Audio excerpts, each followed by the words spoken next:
దేవునికి నా హృదయపూర్వక నిండు స్తుతులు స్తోత్రాలు చెల్లిస్తూ దేవుని సన్నిధికి ఆయన ఆరాధించడానికి చేరవచ్చిన మరి ప్రియులందరికీ ప్రభు యేసుక్రీస్తు పేరట అందరికీ వందనాలు శుభాలు తెలియపరుస్తూ ఉన్నాం. మరి ఇంతవరకు కీర్తన ద్వారా దేవుని గణపరిచి ప్రార్థన ద్వారా ఆయన్ని మహిమపరిచిన ప్రతి వారికి కూడా ప్రత్యేక వందనాలు. ప్రార్థన చేసుకుని వాక్య పరిచయంలోకి మనం ముందుకు కొనసాగుదాం. ప్రార్థన. సకల ఆశీర్వాదాలకు కారణభూతుడైన మా ప్రియ పరలోకపు తండ్రి, మీ ఘనమైన అతి శ్రేష్టమైన నామానికి స్తోత్రాలు స్తుతులు చెల్లిస్తూ ఉన్నాం.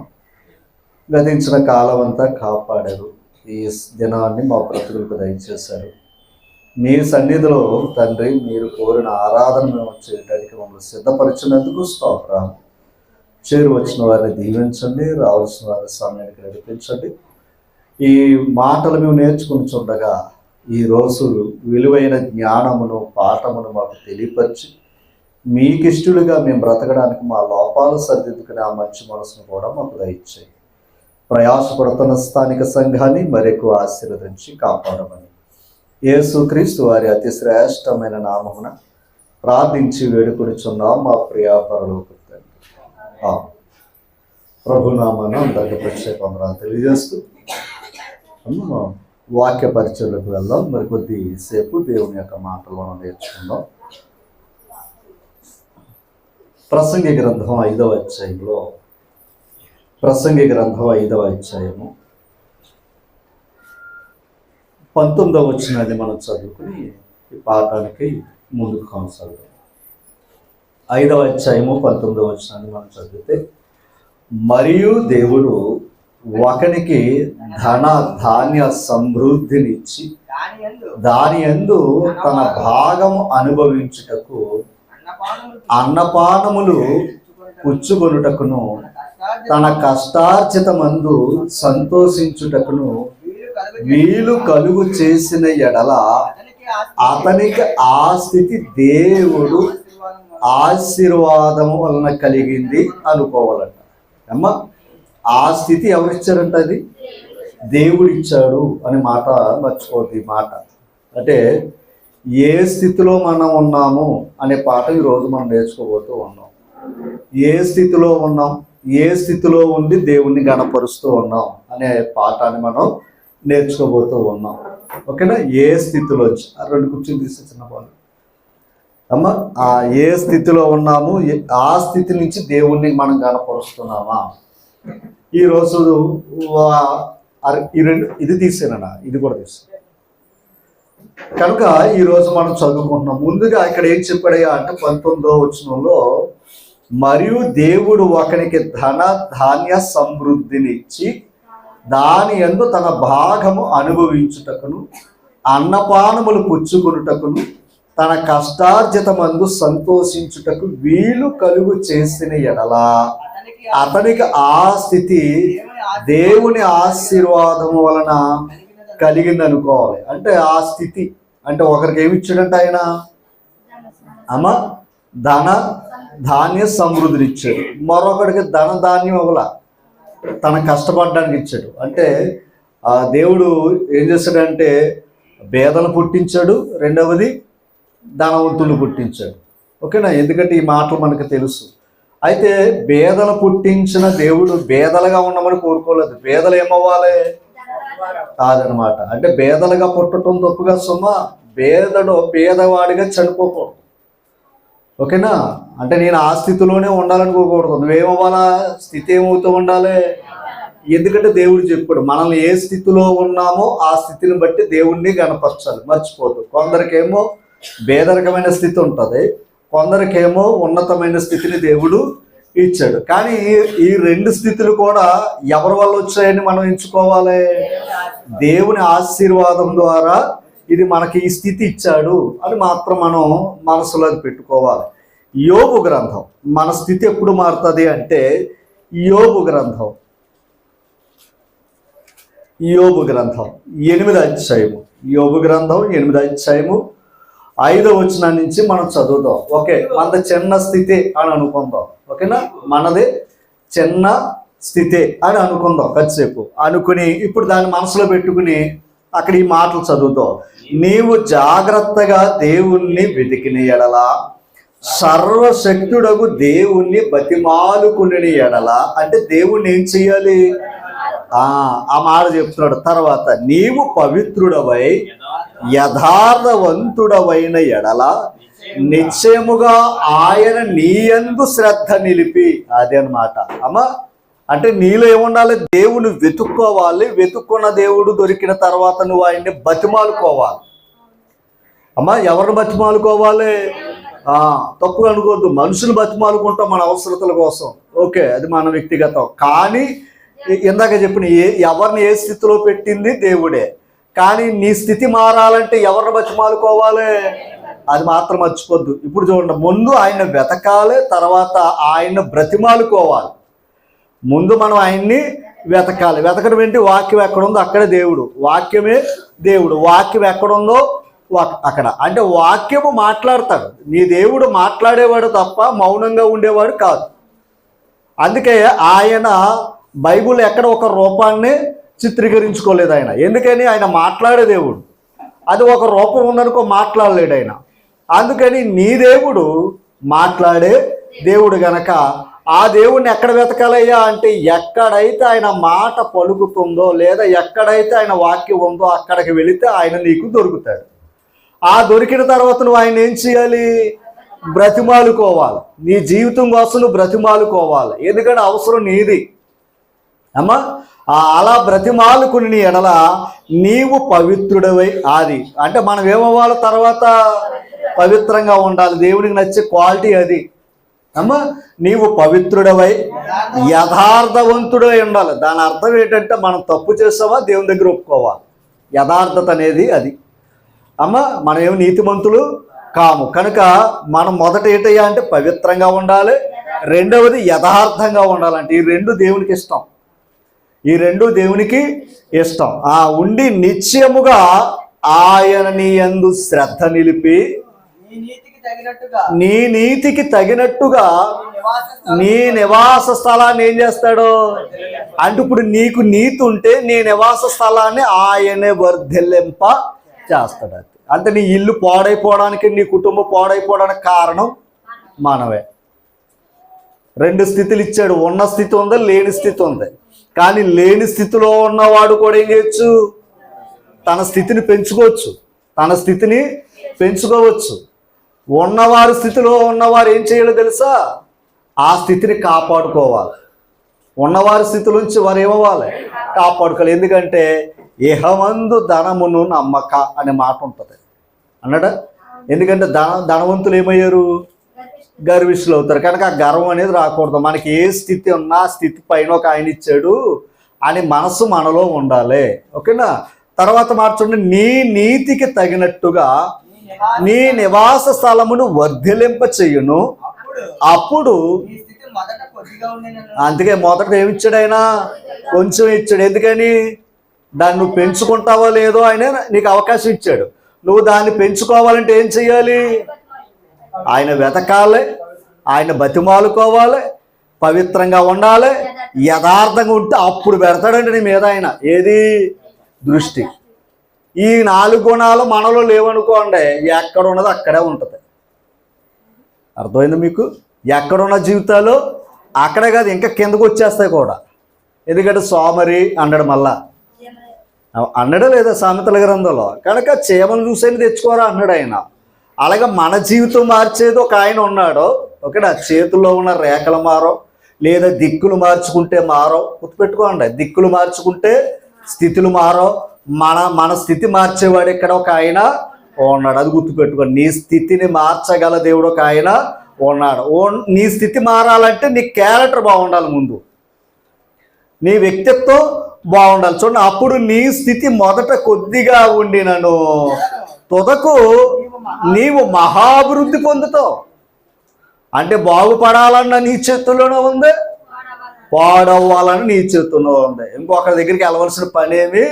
ఆడిది అబ్బేసాడండి, ఈడిది అబ్బేసాడని అంటే నిన్ను ఎందుకు నమ్మావు? నువ్వు నమ్మవలసిన వాడిని నమ్మలేదు, బతిమాలుకోవలసిన వాడిని బతిమాలుకోలేదు. ఎవరి దగ్గర యథార్థంగా ఉండాలో వారి దగ్గర యథార్థంగా ఉండలేదు. ఓకేనా? ఎవరైతే నీ మీద దృష్టి పెట్టాలో ఆయన దృష్టిలో నువ్వు పాడలేదు. ఓకేనా? ఏది ఇప్పుడు మన స్థితి కొంచెం ఉన్న తర్వాత ఏమైపోతుంది అమ్మ?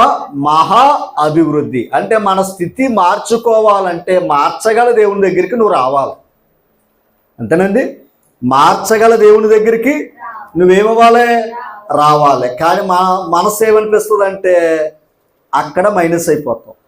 మనం అక్కడ మైనస్ అవుతున్నాం. ఒక్కసారి చూడండి, ద్వితీయోపదేశకాండం 32 అధ్యాయము 29 వచనం చదవండి. వారు జ్ఞానము తెచ్చుకుని తీసారా? వారు జ్ఞానము తెచ్చుకుని దీనిని తలపోసి ఏంటంట? వారు జ్ఞానము తెచ్చుకుని దీనిని తలపోసి తమ కడవరి స్థితి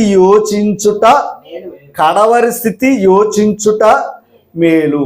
అంటే ఎప్పుడైనా సరే మనం మీకు విలాపవాక్యాలు చదువుతాం. విలాపవాక్యాలు చదివితే ఈ మాటకు అర్థమవుతుంది. ఆయన ముందే చెప్పాడు, నా పట్ల మీరు ఇలా ఉంటే ఇలాగ దీవిస్తాను, మీరు నా మాట వినకపోతే ఎలాగో నష్టపోతాడని ఆయన చెప్పాడు. ఓకేనా? రైట్. విలాపవాక్యాలు 5వ అధ్యాయం. విలాపవాక్యాలు 5వ అధ్యాయం తీసరా? 21వ వచనం చదవండి. యెహోవా నీవు మమ్మును నీ తట్టు త్రిప్పిన ఎడల మేము దేవుడు ఎందుకు తిప్పుతాడు? తిరిగింది ఎవరో? తప్పిపోయిన కుమారుడు తండ్రిని విడిచి లోకం తట్టు తిరిగాడు. ఇప్పుడు ఎవరు తిరగాలి? దేవుడు తండ్రి తిరగాలి, తను తిరగాల. అండ్ ఎంత వేసినా సరే దేవుని మీద నెపాలు వేయడానికే చూస్తారా తప్ప అసలు తప్పు ఎవరిలో ఉందో అన్నది ఆలోచించుకుని సరి చేసుకుంటే చాలా బాగుంటుంది. అది యథార్థత. అమ్మ చూడండి, అక్కడేమన్నాడు? యెహోవా నీవు మమ్మును త్రిప్పిన ఎడల మేము తిరిగేదము. మా పూర్వస్థితి ఏంటి? మా పూర్వస్థితి మరలా మాకు ఇచ్చేస్తున్నారు. ఎందుకని? ఇప్పుడు ఎక్కడున్నారో తెలుసా? వీళ్ళ స్థితి పాడైపోయింది. వీళ్ళ స్థితి ఏమైంది? పాడైపోయింది. ఎక్కడికి వచ్చేసారు? చెరలోకి వెళ్ళిపోయారు. బానిసలుగా బ్రతుకుతున్నారు. ఒకప్పుడు చక్కగా కానాని దేశంలో మహారాజులుగా బ్రతికారు. వాళ్ళు రాజ్యం వాళ్ళదే, రాజులు వాళ్ళే, సమృద్ధైన దేశంలో బ్రతికారు. మొదటి స్థితి బాగుందా లేదా? కానీ మొదటి స్థితిని ఏం చేశారు? దేవుని పట్ల నిర్లక్ష్యంగా ఉండటం వల్ల వారి కడవరి స్థితి ఏమైపోయింది అమ్మ? వారి కడవరి స్థితి. అందుకే ఏమన్నాడు? ఎప్పుడైనా సరే ఇందాక మన ద్వితీయోపదేశకాండం 32 అధ్యాయం 29 వచనం ఒకసారి చదవండి. చదవండి అమ్మా. అక్కడ 32 అధ్యాయం 29 వచనం. వారు జ్ఞానము తెచ్చుకుని దీనిని తలపోసి వారు కడవరి స్థితిని ఎప్పుడైనా సరే జ్ఞానంతో ఆలోచించాలి. మనం ఆయన మాట వినలేదా? తర్వాత కడవరి స్థితి అంటే ఏంటి? తర్వాత స్థితి ఏమైపోద్ది? ప్రమాదం అన్నమాట. అందుకే దీపం ఉండగా ఇల్లు చక్క పెట్టుకోమంటాం. అంతేనా? అలాగే ఆయన దొరుకు కాలంలో ఆయన వెతుక్కోవాలి. ఆయన దొరికే సమయాన్ని మనం ఏం చేసుకోవాలి? వెతుక్కోవాలి. కనుక ఇందాక అదే చెప్పాడు ద్వితీయోపదేశకాండంలో, ఒకవేళ జ్ఞానంతో గాన నా మాటలు మీరు ఆలోచన చేసుకోకపోతే వారి కడవరి స్థితి ఏమైపోతే ప్రమాదంలో ఉంటారన్నారు. ఇప్పుడు మనం విలాప వాక్యాల్లో చదివితే వాళ్ళు ఏమన్నారు? మరలా మాకు పూర్వస్థితి ఇచ్చే అంటున్నారు. ఇంతగా పూర్వస్థితి బాగుంది, మరి కడవరి స్థితి ఏమైంది అమ్మా? పాడైపోవడానికి కారణం ఎవరు? వారే. ఎప్పుడైనా సరే ఒక జీవితం, ఒక వ్యక్తిత్వం పాడవుతే దేవుడు ఎప్పుడు పాడు చేయడు. దాన్ని పాడు చేసుకునేది ఎవరైనా ఉన్నామంటే మనుషులవే. మత్తయి సువార్త 12వ అధ్యాయం.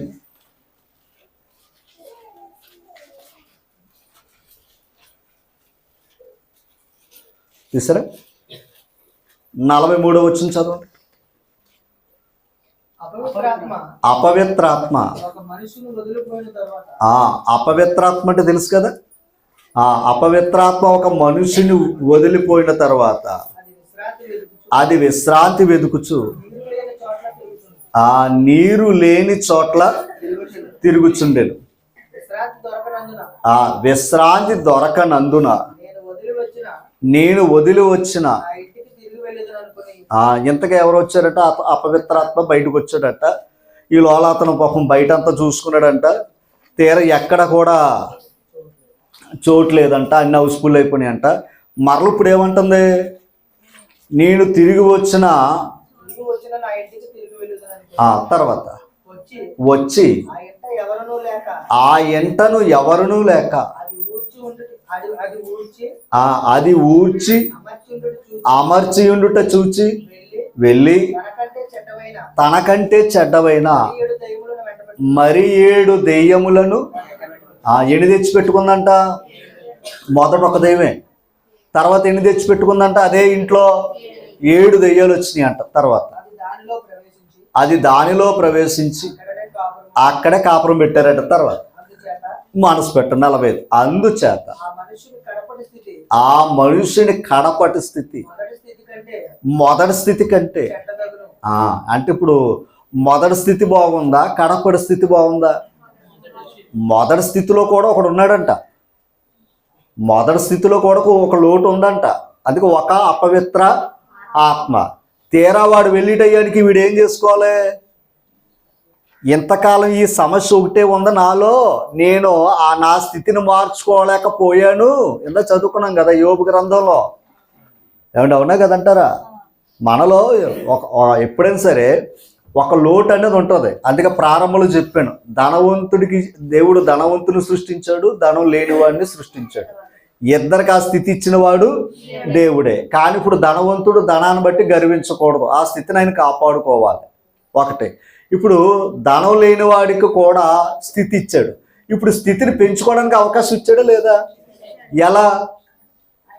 యోబు గ్రంథం విన్నా చదువుకున్నాం. ఆయన వెతకాలి, ఆయన బ్రతిమాలుకోవాలి, ఆయన యందు పవిత్రంగా ఉండాలి, యథార్థంగా ఉంటే అప్పుడు ఆయన మన యందు దృష్టి ఉంచి నీ నీతికి తగినట్టుగా నీ నివాస స్థలాన్ని వర్ధిలింపజేస్తాడు. అప్పుడు నీ స్థితి కొంచెంగా ఉన్న మహాభివృద్ధి పొందుతావు. అందుకే మన జీవితాల్లో కూడా ఎక్కడొక్కడ ఒక లోటు ఉంటుంది. ఆ లోటు ఉన్నప్పుడు ఏం చేసుకోవాలి? మన స్థితి మార్చేవాడిని అమర్చుకోవాలి లోపల. ఆల్రెడీ అమర్చుకున్నాడు, లోపల పిలుచుకోలేకపోయాడు. అయ్యో, ఎవరి దగ్గర రాలేకపోయాడు? అది ఎప్పుడైతే ఆ లోటు ఉందో అలా ఖాళీగా కూర్చున్నాడు.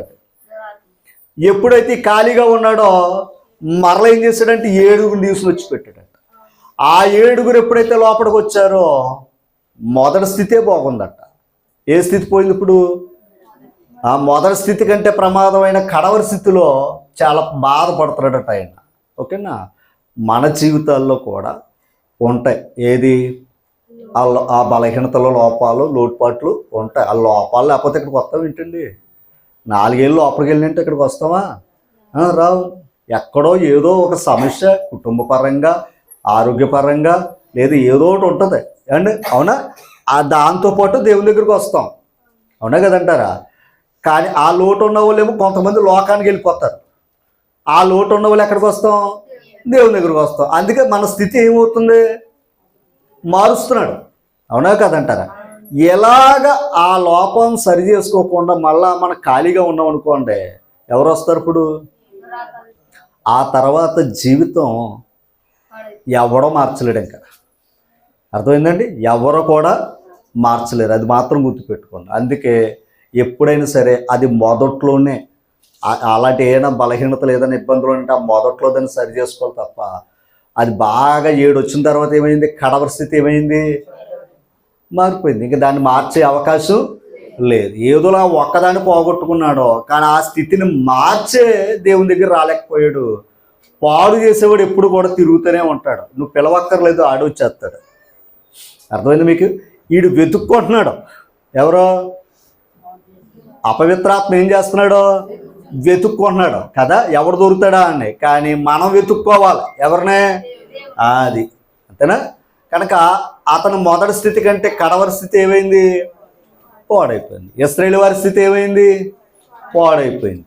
అవునా కదండి. మొదట ఎలాగున్నారో గొప్ప జనం, దేవుని ప్రజలు, అలాంటి స్థితిలోంచి ఎక్కడికి వచ్చేసారు, మళ్ళా దేన స్థితిలోకి వచ్చారు. ఇంకొక మాట ఏమో రోమపత్రిక 4వ అధ్యాయం, రోమపత్రిక 4వ అధ్యాయం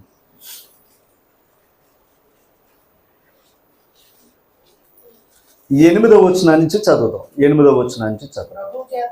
ప్రభు చేత అదనమాట, దేవుని చేత లేదా ప్రభు చేత మనం ఎలా ఎంచబడ్డాలి, నిర్దోషి అని దేవుని చేత సర్టిఫికెట్ తెచ్చుకోవాలి. అమ్మా తర్వాత ఈ ధన్యవచనము మళ్ళా ఇక్కడ ఇంకో సమస్య వచ్చేసింది. ఒకటే అంటే ప్రభు చేత నిర్దోషి అని ఎంచబడిన వాడు ధన్యుడు అన్నాడు. అంటే ఇక్కడ మళ్ళీ 2 రకాలు వచ్చినాయి. ఒకటి సున్నతి పొందిన వారు ఉన్నారు, సున్నతి పొందని వారు ఉన్నారు. ఇప్పుడు ప్రభు ఎవరిని నిర్దోషి చేయించాడు, అతడు అబ్రహాం గురించి మాట్లాడతాడు. అతడు సున్నతి పొందినప్పుడు అన్నాడా, సున్నతి పొందనప్పుడు అన్నాడా అని పాయింట్ వచ్చింది. ఒకవేళ సున్నతి పొందినప్పుడు గాన అతడు నిర్దోషిని ఎంచబడ్డాడు అనుకోండి, సున్నతి పొందని వారు ఎలాగో ఎంచబడతారు, అదనమాట. ఆ మాట ఇక్కడ మళ్ళా పాయింట్ రేజ్ చేస్తున్నాడు. చూద్దాం 9. అబ్రహాం యొక్క విశ్వాసం అతనికి నీతి అని ఎంచబడిను అనుచున్నాము కదా, మంచిది. అది ఇది మనసు పెట్టాలి. చూసారా, అబ్రహాము గారు ఏ స్థితిలో అది ఎంచబడ్డదే, ఎవరికే, అబ్రహాం గారికి. అది ఏ స్థితిలో ఎంచబడిను, ఆ సున్నతి కలిగి ఉండినప్పుడా, అది సున్నతి కలిగి ఉన్నప్పుడా, సున్నతి లేనప్పుడు. అంటే 2 స్థితులు వచ్చాయి కూడా. ఒకటి సున్నతి పొందని స్థితి, సున్నతి పొందని స్థితి, గుర్తుపెట్టుకోవాలి అమ్మా. తర్వాత మాట, ఆ సున్నతి కలిగి ఉన్నప్పుడు కాదు, సున్నతి లేనప్పుడే. మరియు అది ఇంతకే అబ్రహాముని ఎప్పుడు ఆశీర్వదించాడు తెలుసా, సున్నతి లేనప్పుడే అబ్రహాముని దేవుడు అతన్ని ఆశీర్వదించాడు. ఆ మాట ఎందుకు పాయింట్ వచ్చిందో తెలుసా, మాట్లాడితే ఇశ్రాయేలు వారు అందరూ ఏమనేవారంటే అబ్రహాము మా తండ్రి, అబ్రహాం మా తండ్రి, అబ్రహాం సంతానం సంతానం అని అన్నారు. ఇప్పుడు మనం విశ్వాసము వలన అబ్రహాముకి ఏమయ్యాం, పిల్లలు అయ్యాం. మనం అన్యులు, మరి అబ్రహాముకు కుమారులు ఎలాగయ్యాం మనం, విశ్వాసమును బట్టి. అందుకే అబ్రహాము విశ్వాసమును బట్టి అతను నీతిమంతుడు ఎంచబడ్డాడని ఎంత చదువుకున్నాం. ఇప్పుడు ఇశ్రాయేలు వారేమో సున్నతి పొందినవారు, ఇశ్రాయేలు వారు కాని అన్యజనులేమో సున్నతి పొందినవారు. 2 స్థితులు ఉన్నాయి. ఇందాక చెప్పాను, ధనవంతుల స్థితి ఉంది, ధనం లేని స్థితుల గురించి మాట్లాడు ఇందాక ప్రారంభంలో. ఇప్పుడు అబ్రహాం యొక్క ఏ స్థితిలో దేవుడు దీవించాడయ్యా అంటే సున్నతి పొందక మునిపే దీవించాడు ఆయన. అందుకని మనం అన్యులైన మనకు ఆ భాగ్యం సున్నతి పొందకపోయినా విశ్వాసం ద్వారా అబ్రహాము గారికి కుమారులు అయ్యాం అన్నమాట. ఓకేనా, ఆయన సున్నతే పొందాడు అనుకోండి, మనం కూడా ఏం పొందాలి, అదనమాట. అంత పాయింట్ ఉంది. అది మీకు అర్థం కాకపోయినా, అంటే నేను అనేది ఏంటంటే అబ్రహాము సున్నతి పొందిన స్థితి ఉంది, సున్నతి పొందని స్థితి ఉంది. ఓకేనా, సున్నతి పొందని స్థితిలోనేమో అబ్రహాముని దేవుడు ఆశీర్వదించాడు, సున్నతి పొందిన తర్వాత ఇస్సాకుని దేవుడు ఇచ్చాడు. అర్థమైంది మీకు ఏదన్నా, సున్నతి పొందిన తర్వాత ఇస్సాకుని ఇచ్చాడు. అందుకే మేము ఇస్సాకు నుంచి యాకోబీలు అందరూ కూడా సున్నతి ఆచారం అనేది ఉంది. కానీ ఆశీర్వాదం సున్నతి పొందక మునుపు ఉంది. అందుకే ఏ స్థితిలోంచి తీయబడ్డాడు, పాయింట్ అర్థమైందా, ఏ స్థితిలో పిలవబడ్డాడు ఆయన. రైట్. అలాగే రోమపత్రిక 7వ అధ్యాయం, రోమపత్రిక 7వ అధ్యాయం చూసారా. రోమపత్రిక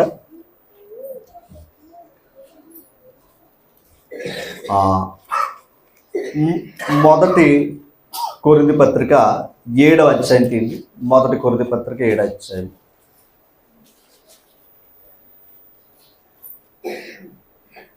చూసారా, మొదటి కొరింథీ పత్రిక 7వ అధ్యాయం.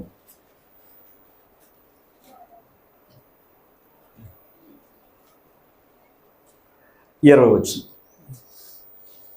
ప్రతి వాడు 19 చదువు. దేవుని ఆజ్ఞను అనుసరించుటయో ముఖ్యము గాని సున్నతి పొందుట యందు ఏమీ లేదు, సున్నతి పొందకపోవుట యందు.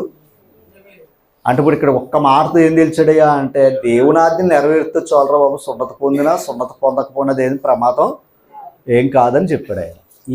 ఈ మాట కొందరికి బాధ కలిగేస్తుంది. సున్నతి పొందిన వారికి ఎలా ఉంటుంది ఇది, అయ్యో ఇదేంటండి అని అందుకే యేసు ప్రభుని కూడా ఆనాడు అపార్థం చేసుకోవడానికి, అపోస్తులు కూడా అపార్థం చేసుకోవడానికి కారణం ఈ పాయింట్లే.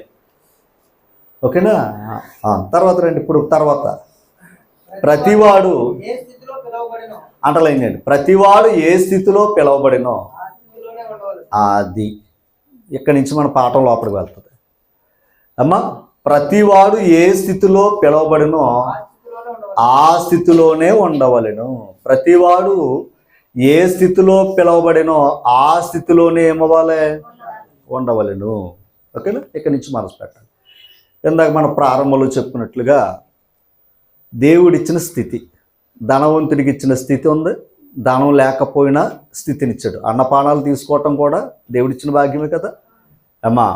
రైట్. అయితే ధనం లేనివాడు కూడా తన స్థితిని మార్చే దేవుని దగ్గర రావాలని యోబు గ్రంథం 8వ అధ్యాయంలో మనం చదువుకున్నాం. అంటే మన స్థితి కొద్దిగా ఉన్న దాన్ని తుదకు మహాభివృద్ధిగా అయినా చేస్తాడన్నమాట మనం చదువుకున్నాం. అంటే స్థితి మార్చగలడా లేడా, అది ఎవరు మార్చాలి, అది మాత్రం గుర్తుపెట్టుకోండి. మన స్థితి మార్చేది దేవుడు తప్ప నరుడు మాత్రం కాదు, అది గుర్తుపెట్టుకోండి.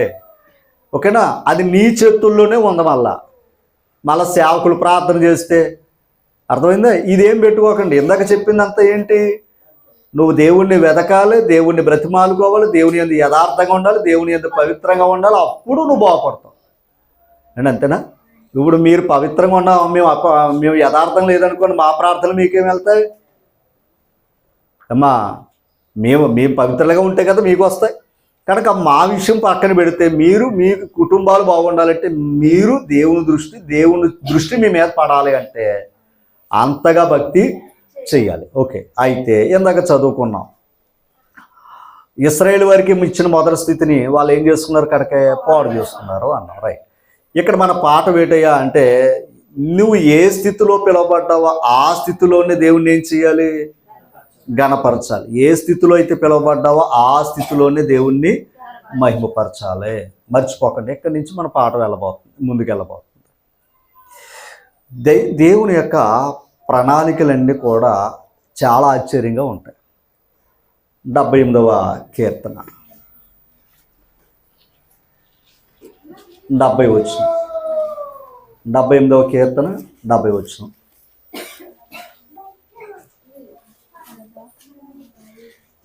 తీసారా? 70 వచ్చిన చదవండి. మనసు పెట్టాలి. ఎక్కడి నుంచి మనసు పెట్టండి. ఇప్పుడు ఎంత కుటుంబ పరంగా మాట్లాడుకున్నాం, మంచిదే. ఇది మన జీవితాన్ని మార్చే మాటల గురించి చదువుకున్నాం చెప్పు కూడా. ఇహ సంబంధమైన స్థితి మారడానికి గురించి మాట్లాడుకున్నాం.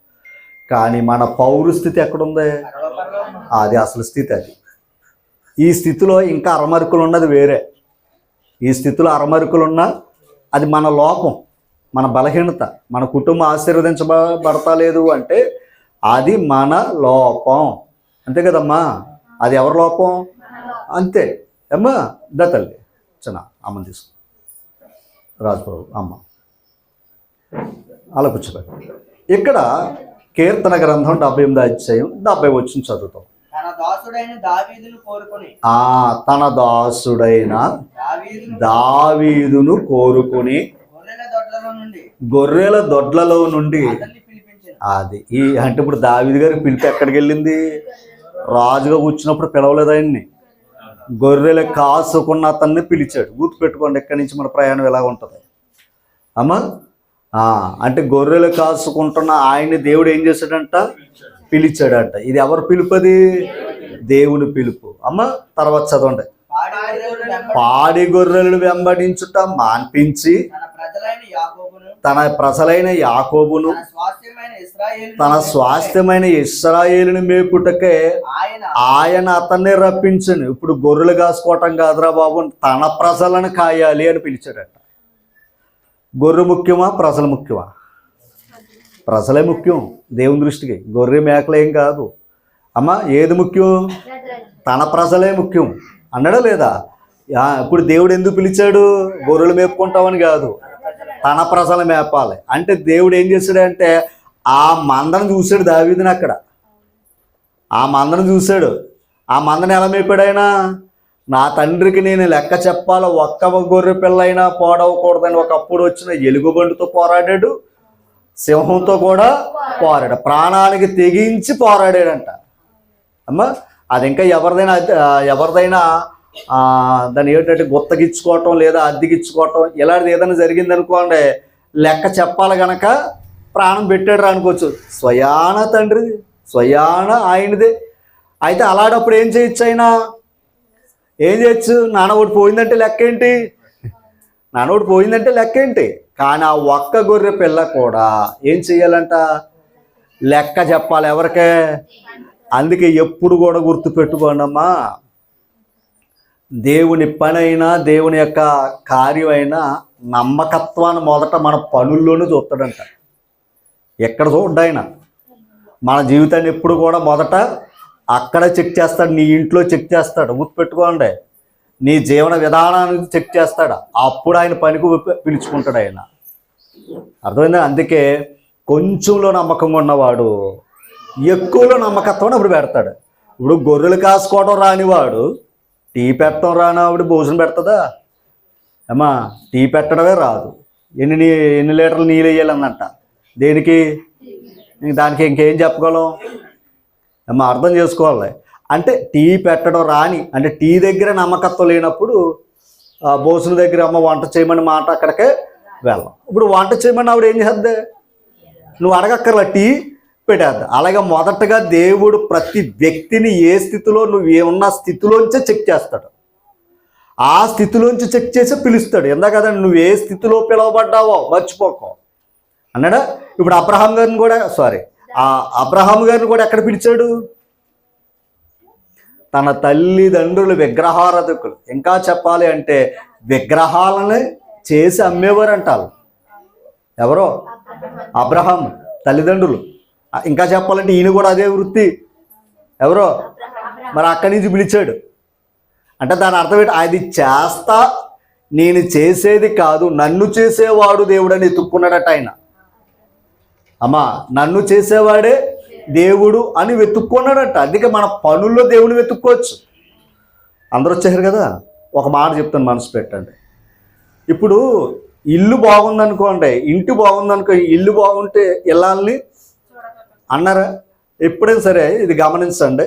మన ఇంట్లో ఏదైనా సరే, నేను అందరి గురించి మాట్లాడుతున్నా, మళ్ళీ మా ఇంట్లో ఇలా ఉందని అనుకోకండి.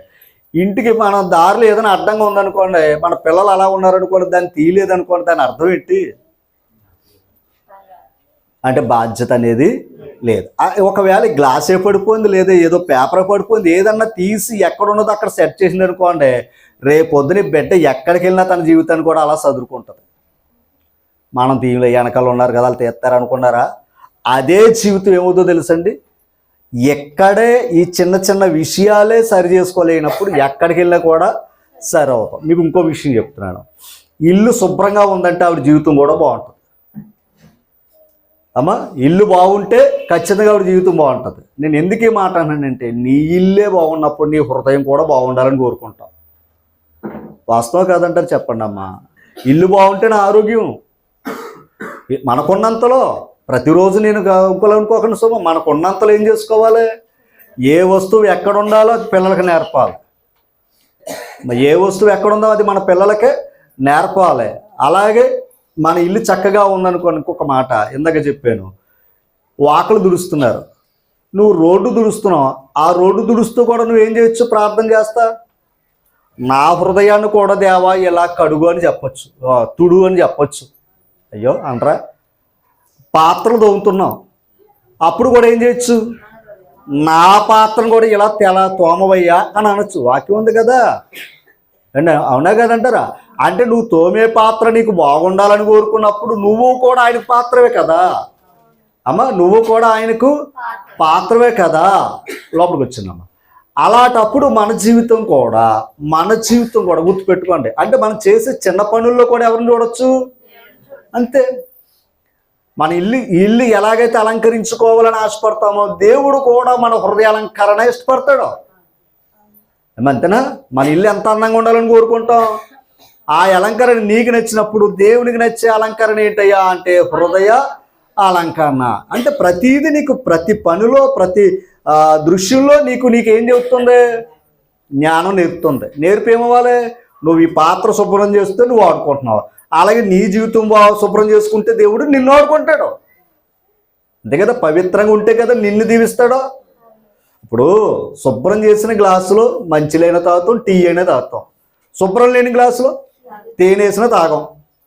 ఎందుకని? అలాగే మన జీవితంలో దేవుడు ఉండాలంటే ముందు మనం ఏమవ్వాలి? మనం శుభ్రం లేకుండా దీవించంటే ఎక్కడేస్తాడు? మాస్ శరీరం అంతా కూడా మలినమైపోతుంది. తెల్లబట్టలు వేసుకుంటే ఏమైపోద్ది? దాని పోటీ చేస్తాను. అందుకైతే అప్పుడే నీకు తెల్లబట్టలు అక్కర్లేదురా, ముందు ఒళ్ళు శుభ్రం చేసుకుని రారా అంటున్నాడు ఆయన.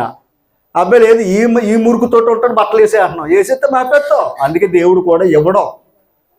మీరు ఎన్ని ప్రార్థనలు చేసినా ఎన్ని చేసినా ముందు మన జీవితం మారాలి, అప్పుడు మన స్థితి మారుతుంది. అంతేనా? ముందేమవ్వాలి?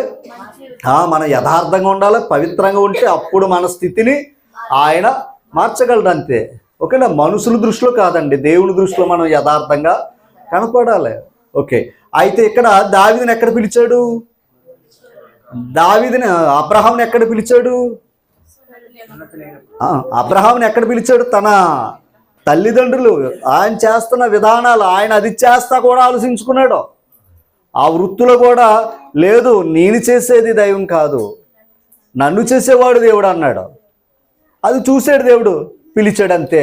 ఏ స్థితిలో పిలిచాడు? కాదండి, అబ్రహాంని ఏ స్థితిలో పిలిచాడు? తల్లిదండ్రులు వృత్తిపరంగా చేస్తున్న విధానంలో పిలిచాడు. ఇప్పుడు ఏమయ్యాడు తెలుసా? విశ్వాసులకు తండ్రి అయ్యాడు. అంటే స్థితి మారిందా లేదా? రైట్. ఎక్కడికి వచ్చాక మారిపోయాడా? ఎక్కడికి వచ్చాక మళ్ళా పూర్వస్థితిని తెచ్చుకుంటలేదు ఆయన, నూతన స్థితిని తెచ్చుకుంటున్నాడు ఆయన. ఎవరో అది అలా ఉండాలి మనం ఎక్కడికి వచ్చాక. ఓకేనా? అలాగే దావీదుని ఏం చేశాడు ఆయన? గొర్రెలు కాసుకుని ఆయన నా ప్రజల మేపరా అన్నాడు. కేవలం ఒక గొర్రె పోతేనే ఊరుకోలేదు ఆయన. ఎవరో? దావీదుని. అందుకని ఆయన పిలిచాడు. ఆయన్ని పిలిచాడు, ఆయన పనికి ఉపయోగించుకున్నాడు ఆయన. రైట్. ఇలా చూస్తే చాలామంది ఉంటారు, మనకి ఇంకా కొంతమంది చూద్దాం. న్యాయాధిపతుల గ్రంథం 6వ అధ్యాయం. న్యాయాధిపతుల గ్రంథం 6వ అధ్యాయం త్వరగా 11వ వచనం. యెహోవా దూత వచ్చి అబియెజెరీయుడైన యోవాషునకు కలిగిన వప్రలోను మస్తకి వృక్షము కింద కూర్చుండెను. యోవాషు కుమారుడైన అది ఎవరైనప్పుడు గిద్యోను. అంటే వాళ్ళది ఊరు ప్రాంతం చెప్తాడు, తండ్రి చెప్తాడు, అవసరం వస్తే గోత్రం కూడా చెప్తుంటాడు ఒకసారి.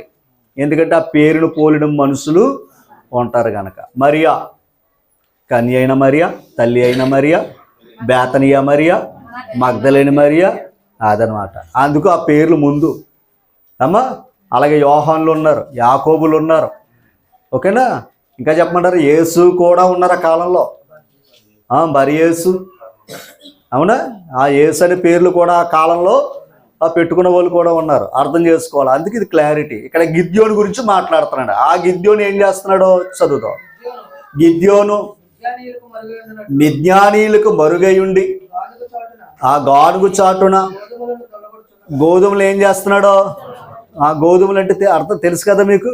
ఇప్పుడు మన వాళ్ళు చేసే పని అయితే ఏది ధాన్యాన్ని ఏం చేస్తున్నారో దొల్లగొట్టినట్టుగా గోధుమలు కూడా దొల్లగొడుతున్నాడు. తర్వాత యెహోవా దూత అతనికి కనబడి, పరాక్రమ గల బలాఢ్యుడా, యెహోవా నీకు తోడై ఉన్నాడని అతనితో చెప్పి. ఒక పాయింట్ అర్థమైందా? ఇప్పుడు ఎవరిని పిలిచాడు అక్కడ? గిద్యోను పిలిచాడు. అసలు ఆయన పని చేసినప్పుడు దూత వచ్చి చెప్పాల్సిన పని ఏంటి? మొదటేమంది మహాపరాక్రమ గల బలాఢ్యుడా. ఒక మాట అంటే ఏనాడు యుద్ధాలు చేయలేదు ఆయన, కానీ ఆయన ఏం చేయబోతున్నాడో తెలుసు. ఎవరికే? దేవుడు. తన పని తాను చేసుకుంటున్నాడు. తన పని దాన్ని చేసుకుంటున్నాడు, వ్యవసాయం లేదా ఆ ధాన్యాన్ని దొల్లగొట్టుకుంటున్నాడు. అక్కడ ఉన్నవాడిని పిలిచి, ఎల్లు ఇశ్రాయేలు వారిని నువ్వు విడిపించాలి, మిద్యాని చేతుల్లోంచి నువ్వు వారిని విడిపించాలని అతన్ని న్యాయాధిపతిగా దేవుడించి ఇశ్రాయేలు వారిని రక్షించాడట. ఆయన ఏ పనిలో ఉన్నప్పుడు పిలిచాడు అతన్నే? అమ్మా, గోధుమలు జల్లిస్తున్నాడు. అప్పుడు ఎందుకు పిలవాలి? దేవుడు ఎప్పుడు కూడా నువ్వు చేస్తున్న పనిలోనే పిలుస్తాడు. నువ్వు వస్తావా రావో అదే. అంటే పని మీద ఆశ ఉందా, ఆయన పని మీద ఆశ ఉందా? రెండే. అమ్మా ఎప్పుడు గుర్తుపెట్టుకోండి, మరలా చెప్తున్నా నేను, మనము ఆయన చేతి పని అయి ఉన్నాం. గుర్తుపెట్టుకోండి, ఆయన పని ఏంటి ఆయన పని ఏంటని అనకండి. మన పని చేసుకుంటున్నామంటే ఆయన పని చేతి పని, మనం కూడా ఆయన చేతి అదనమాట. పాయింట్ అర్థం చేసుకోండి. ఇంకొక మాట, ఆయన పని చేయటం అది అందరికీ లేదు. మరలా చెప్తున్నా, ఆయన పని చేయటం కూడా అందరికీ ఉండదు. ఇది వాస్తవం. ఆయన పని చేయాలంటే అంటాం కదా, పెద్దింట్లో పుట్టాలంటే పెట్టి పుట్టాలంటారే, ఆయన పని చేయాలన్నా కూడా మనకు ఆ అర్హత ఆయన ఇవ్వాలి. అయితే ఆ అర్హత మనం తెచ్చుకోలేమండి. అది నేను చెప్తుంటా. ఓకే, ఇప్పుడు పాయింట్ అర్థం చేసుకో. అలాంటి పరిస్థితుల్లో పిలిచాడా లేదా? పిలిచాడు. ఆమోసు గ్రంథం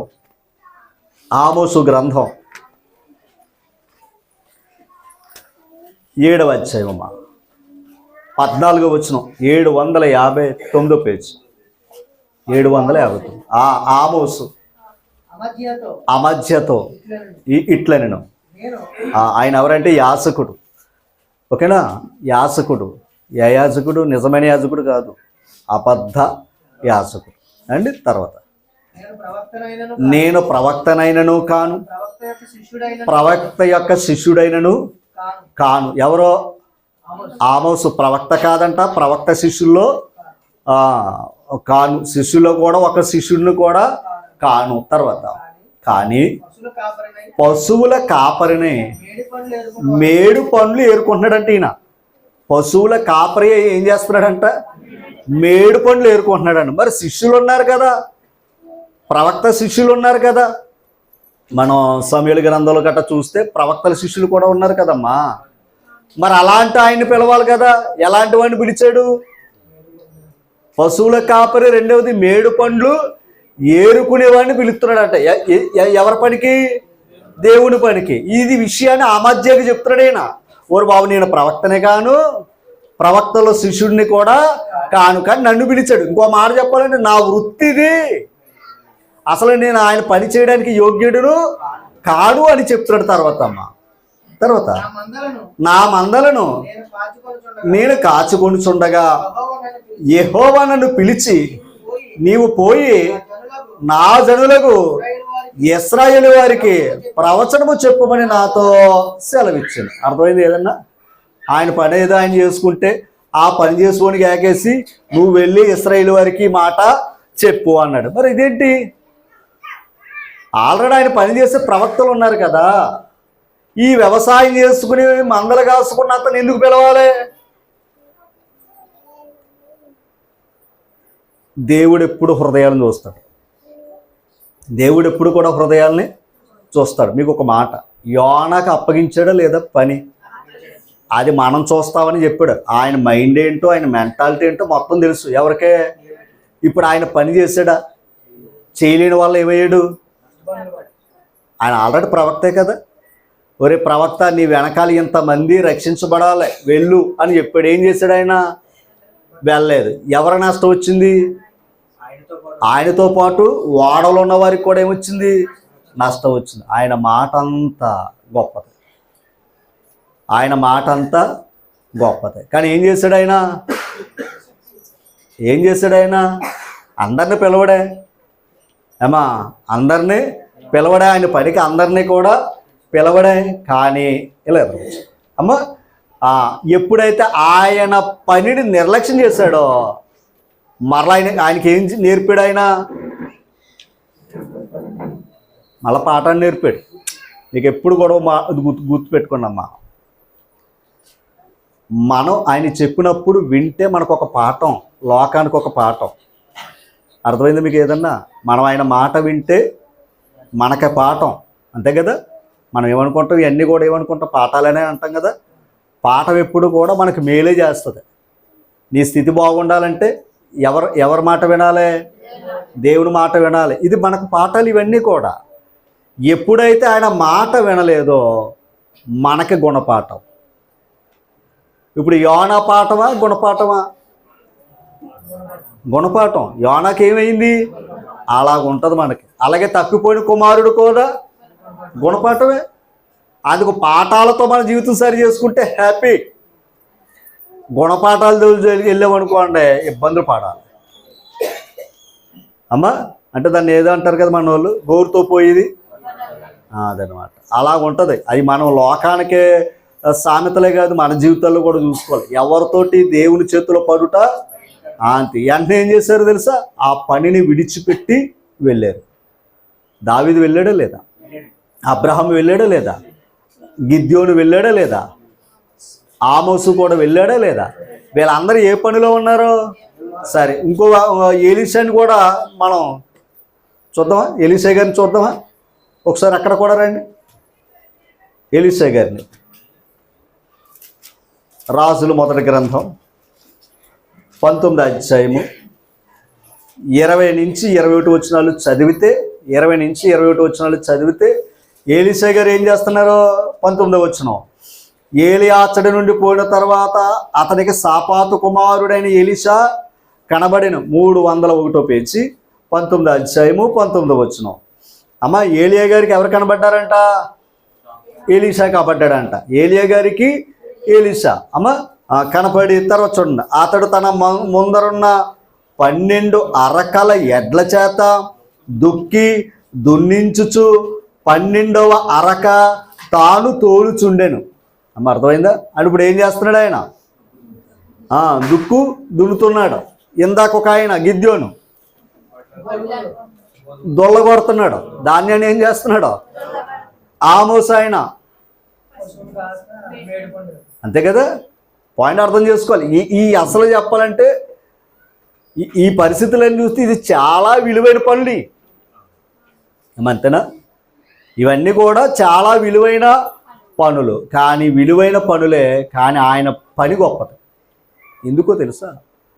ఈ పని చేస్తే జీతం ఏంటయ్యా అంటే, ఒక యజమాని దగ్గర ఒక పనివాడు పని చేస్తే జీతం ఎలాగిస్తాడో, దేవుని దగ్గర కూడా మనం మాట వింటే మన జీతాన్ని కూడా ఆయన ఇస్తాడు. అందుకే గత బుధవారం చెప్పుకున్నాం, మన్నా ఆహారం గురించి మాట్లాడుతూ, మరి బాబు శనివారం ఎలాగ విశ్రాంతి కనుక శనివారం ఆహారాన్ని కూర్చుకోవద్దు, మీరు శుక్రవారం ఆ ఆహారాన్ని 2గా సిద్ధపరచుకోండి అంటాడు. అంటే శనివారం ఆహారం కూడా ఏం చేయమన్నాడు అంటే దాని అర్థం ఏంటి? 20 నాడు 20 లక్షల మందికి, ఓకేనా, 20 లక్షల మంది 2 లీటర్లు ఒక్కొక్కరి తలకాకి 2 లీటర్లు సిద్ధపరచుకోవాల్సిన వారు 4 లీటర్లు సిద్ధపరచుకోవాలంటే 20 లక్షలు 40 లక్షల ఆహారం కురిపించాలి ఆయన. 40 లక్షల 40 లక్షల 80 లక్షల లీటర్లు కురిపించాలి. దేన్ని? మన్నాని. ఎందుకంటే ఆయన అన్నాడు కనుక. ఎందుకంటే శనివారం ఇవ్వనన్నాడు కనుక శుక్రవారమే ఆయన బాధ్యత. ఎవరి బాధ్యత? దేవుని బాధ్యత. అందుకు ఖచ్చితంగా ఏం చేయాలి? ఆయన కురిపించాలి. కురిపించాడు కనుక తీసుకున్నారు. కానీ అతి తెలివైన వాళ్ళు ఏం చేశారయ్యా అంటే, శుక్రవారం కాక ముందు రోజు ఏం చేశారంటే తీసి పక్కన రేపు ఉంటుందో ఉండదో అని ఏం చేశారంట, పక్కన పెడితే ఏమైంది? అది పురుగు పట్టిందంట. మనం సంపాదించింది కూడా అంతే. అందుకే మీ ధనం ఎక్కడుండునో మీ హృదయం అక్కడ ఉంటుంది. ఎక్కడైతే తుప్పు చేత, మరి అదే అన్నాడు కనుక ఇక్కడికి ఇది అంతా ఉపయోగపడదు. మరలా చెప్తున్నామ్మా, ఎక్కడ మనం ఆయన గీత దాటి వెళ్ళామా ఇదంతా వేస్టే. అందుకే ఆయన గీతలో నడిపితే అంతా మేలే. మన స్థితిలే మారుస్తాడు ఆయన. మన స్థితి మనం మార్చుకోకూడదు. మన స్థితి మార్చేవాడి దగ్గర ఉంటే మన స్థితి మార్చేది ఆయన. అమ్మా, పాయింట్ అర్థం చేసుకోవాలి. అందుకే ఎప్పుడు కూడా వాక్యం మనల్ని ఎప్పుడు కూడా పాఠాల ద్వారా ధైర్యపరిచి బలపరిచేది ఏంటది అంటే అదే. ఓకేనా? మరలా చెప్పాడు, 7వ సంవత్సరం భూమికి మహావిశ్రాంతి దినవరా బాబు, ఆ సంవత్సరాల పంట వేయకూడదు అన్నాడు ఆయన. దేనికి? 7వ సంవత్సరం అంట ఆ పంట విశ్రాంతి అంట. భూమికి విశ్రాంతి, నీకు విశ్రాంతి కదా, భూమికి కూడా ఉండాలి, విశ్రాంతి ఉండాలి. అంటే వెంటనే మన వాళ్ళు కౌంటర్ వేస్తారని ఆయన అన్నాడు. ఊరు బాబు 6వ సంవత్సరం నాడే పంట 3 పంటలు వస్తుంది అన్నాడు ఆయన. తెలుసా మీకు 6వ సంవత్సరం ఎన్ని పంటలు వస్తాయంట? రైట్. మన చెట్టుకి ఒక జాంకాయ కాసింది అనుకోని ఎంత ఆనందపడతాం. అదే మన ఇంట్లో 4 ఉన్నాం అనుకో 4 జాంకాయలు కత్తే. ఎందుకని రోజు 4 కాయలు కత్తే, ఒక్కాయ కత్తే. దానికి కాపునిచ్చేవాడు ఒక ఆయన ఉన్నాడు. దానికి కాపునిచ్చేవాడు, ఆ గింజకి దాన్ని ఏమంటారు, గింజలు ఇచ్చేవాడు. నువ్వు విత్తినది ఒట్టి గింజే, దానికి పుట్టబో శరీరాన్ని ఇచ్చేవాడు ఒక ఆయన ఉన్నాడు. అంతే కదండి. అలాగే మనం ఆయన మాట వింటే, మన మాట విని మన స్థితిని మార్చేది ఆయన. ఓకేనా? కనుక 4 జాంకాయలు రోజు కాసేయింది అనుకోండి ఎలా ఉంటుంది? లేదా వారానికి ఒక జాంకాయ కోసింది అనుకోండి, దాన్ని ముక్కలు కోసింది తినాలి. దేవుడు ఎప్పుడు కూడా ఆ 4 జాంకాయలను ఇస్తాడు. అందుకేమన్నాడు, 7వ సంవత్సరము విశ్రాంతి దినము, భూమికి కనుక అస్సలు విత్తనాలు వేద్దురా బాబు, దానికి కొంత రెస్ట్ ఎవరా అన్నాడు ఆయన. ఎందుకంటే మళ్ళా సారం వస్తుందండి. అందుకే పూర్వకాలంలో పంటలను అలా వదిలేసారు కనుక తక్కువ తిన్నా ఎక్కువ బలంగా ఉన్నాం. ఇప్పుడు ఏంటయ్యా అంటే మన స్థితులన్నీ కూడా ఇంకా లేదు, పరిగెట్టిన కాలంతో మనం పరిగెట్టాలని పరిగెడుతున్నాం. తప్పుగా అనుకోవద్దు, రోగం లేని మనిషి లేడు. అప్పుడు వృద్ధాప్యంలో చనిపోయేవారు. ఇప్పుడు మనం చేసుకున్న దాన్ని కలుషితం చేసుకుని తిని త్వరగా చచ్చిపోతున్నాం. అది గట్టిగా 50 సంవత్సరాలు బ్రతికితే 100 సంవత్సరాలు బ్రతికినట్టే ఇప్పుడున్న కాలం. నిన్న ఇప్పుడు ఒక తండ్రి అలాగే ఉన్నాడు, ఫోటో పెట్టాడు, కూతురుతో ముద్దులు పెట్టేస్తున్నాడు. తీరా చూస్తే ఏంటయ్యా అంటే క్యాన్సర్ అంట అతనికి. ఎవరికే? తండ్రికి. చూస్తేనే అలాగే ఉన్నాడు. చిన్న పిల్ల ఉంది, పిల్లతో ఆడుతున్నాడు. ఎప్పుడు ఎలాగుంటానో నాకు తెలీదు. నిజంగా చెప్తున్నానండి, ప్రాణం మీద తీపి అప్పుడు వస్తుందండి. ఇప్పుడేమీ ఉండదు మనకి. ప్రాణం విలువ ఏమిటో తెలుసా? ఎంత బాధో తెలుసా? ఆ ట్రీట్మెంట్లు, ఆ బాధలో ఎంత దుఃఖం. చేసేవాళ్ళు బాధపడాలి, చేయించుకుని ఆయన బాధపడాలి, వచ్చేవాళ్ళు బాధపడాలి, ఇచ్చేవాళ్ళు బాధపడాలి. డబ్బులు ఇస్తారు ఎవరో మళ్ళా. వాస్తవం ఇది అమ్మా. కనుక ఎన్ని బాధలు ఉంటాయి, ఎన్ని బాధల్లో అవన్నీ కోలుకుని ఇంటికి వచ్చి మళ్ళీ యథాప్రకారంగా ఉంటావా అంటే గ్యారంటీ లేదు. నిజంగా చెప్తున్నానండి. రాత్రి చూసాను, అది ఎంత బాధ. ఎదిగి చిన్న బిడ్డ, ఆ బిడ్డ యొక్క ఆలోచనలు ఉంటాయండి. ఏ సమయానికి ఏది జరుగుతుందో మనకే తెలియదు. కానీ ఏది జరిగినా దేవుని చిత్తం. కానీ ఉన్నంతలో మనం ఏం చేసుకోవాలి? మన స్థితిని ఆయన మారుస్తానన్నాడు ఆయన. అది గుర్తుపెట్టుకోండి, మన స్థితిని ఆయన మారుస్తాడు. అది మాత్రం మారనిదే. మాట మార్చే దేవుడు కాదు ఈయన, మాట నెరవేర్చే దేవుడు. గమనించండి అమ్మ. అదే ఎప్పుడు కూడా మన మనసులోకి అది రావాలి. ఓకే, ఇక్కడ ఏమన్నాడు? ఆ ఎలీషా గారిని పిలిచాడంట. పిలిస్తే ఆయన ఆల్రెడీ ఏం చేస్తున్నాడు? చేస్తున్నాడు. మీకు ఇంకోటి తెలుసా? అంతకుముందే కరువు వచ్చింది. అంతకుముందే కరువులో ఉన్నప్పుడు అతను వ్యవసాయానికి పని మొదలెట్టినప్పుడు ఓకేనా పిలిచాడంట. ఇంకా మాట ఏలియా గారు కూడా పిలవలేదు. వెంటనే నేను వచ్చేస్తాను, కథ మా అమ్మ నాన్నగారు కాపాడు వచ్చేస్తానని వెళ్ళి చెప్పి అక్కడ వాళ్ళకి విందు ఏర్పాటు చేసి వచ్చేసాడంట. ఆ మాటలు మీరు చదువుకునే సమయం లేదు కనుక ఎప్పుడు కూడా చెప్తున్నా, ఆ తల్లిదండ్రులు పోషించేది కూడా దేవుడే. ఇంకొక మాట, ఇందాక 6 సంవత్సరాలు పంటే, 7వ సంవత్సరము విశ్రాంతి దినం. మళ్ళీ నువ్వు ఎన్నో సంవత్సరం వేయాలి విత్తనాలు? 8వ సంవత్సరం వేయాలి. అక్కడ అంటాడు, ఆ గ్రంథంలోకి వెళితే, ఒరు బాబు నువ్వు మళ్ళా కొత్త పంట వచ్చేంత వరకు మళ్ళా పాత పంట తింటానే ఉంటావురా అన్నాడు. అంటే 8వ పంట రావాలంటే మరి టైం పడుతుంది కదా. అందుకని మళ్ళీ 6వ సంవత్సరం వేసిన పంట 8వ సంవత్సరంలో కూడా నువ్వు తింటానే ఉంటావు అంటాడు. అది దేవుని దగ్గర ఉన్న సమృద్ధి అమ్మా. దేవుని దగ్గర ఉన్న సమృద్ధి. మీరు ఎప్పుడైతే తప్పుగా అనుకోవద్దు, నాతో కూడా చెప్తున్నానండి అమ్మ. కానీ ఆయన వెతికి ఆయన బ్రతిమలాడుకుంటే స్థితి మారుతుంది. ఆయన వెతికి ఎందాక మనం యోబు గ్రంథంలో చదువుతాం, ఆయన వెతికి బ్రతిమాలుకుంటే మనం ఆయన ఎందుకు పవిత్రంగా ఉండి యథార్థంగా ఉంటే మారిపోతాయి, స్థితి మారిపోతాయి. ఓకేనా? అర్థం చేసుకో. రైట్. అయితే మనం కొన్ని విషయాలు మనం ఆలోచన చేద్దాం.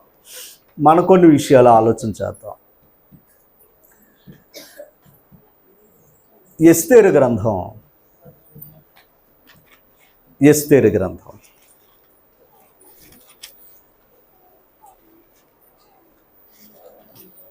తీసరా? ఎస్తేరు గ్రంథం తీసరా?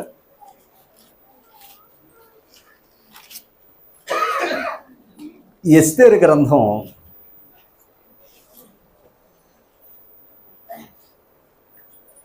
మన అందరికీ తెలిసిందే.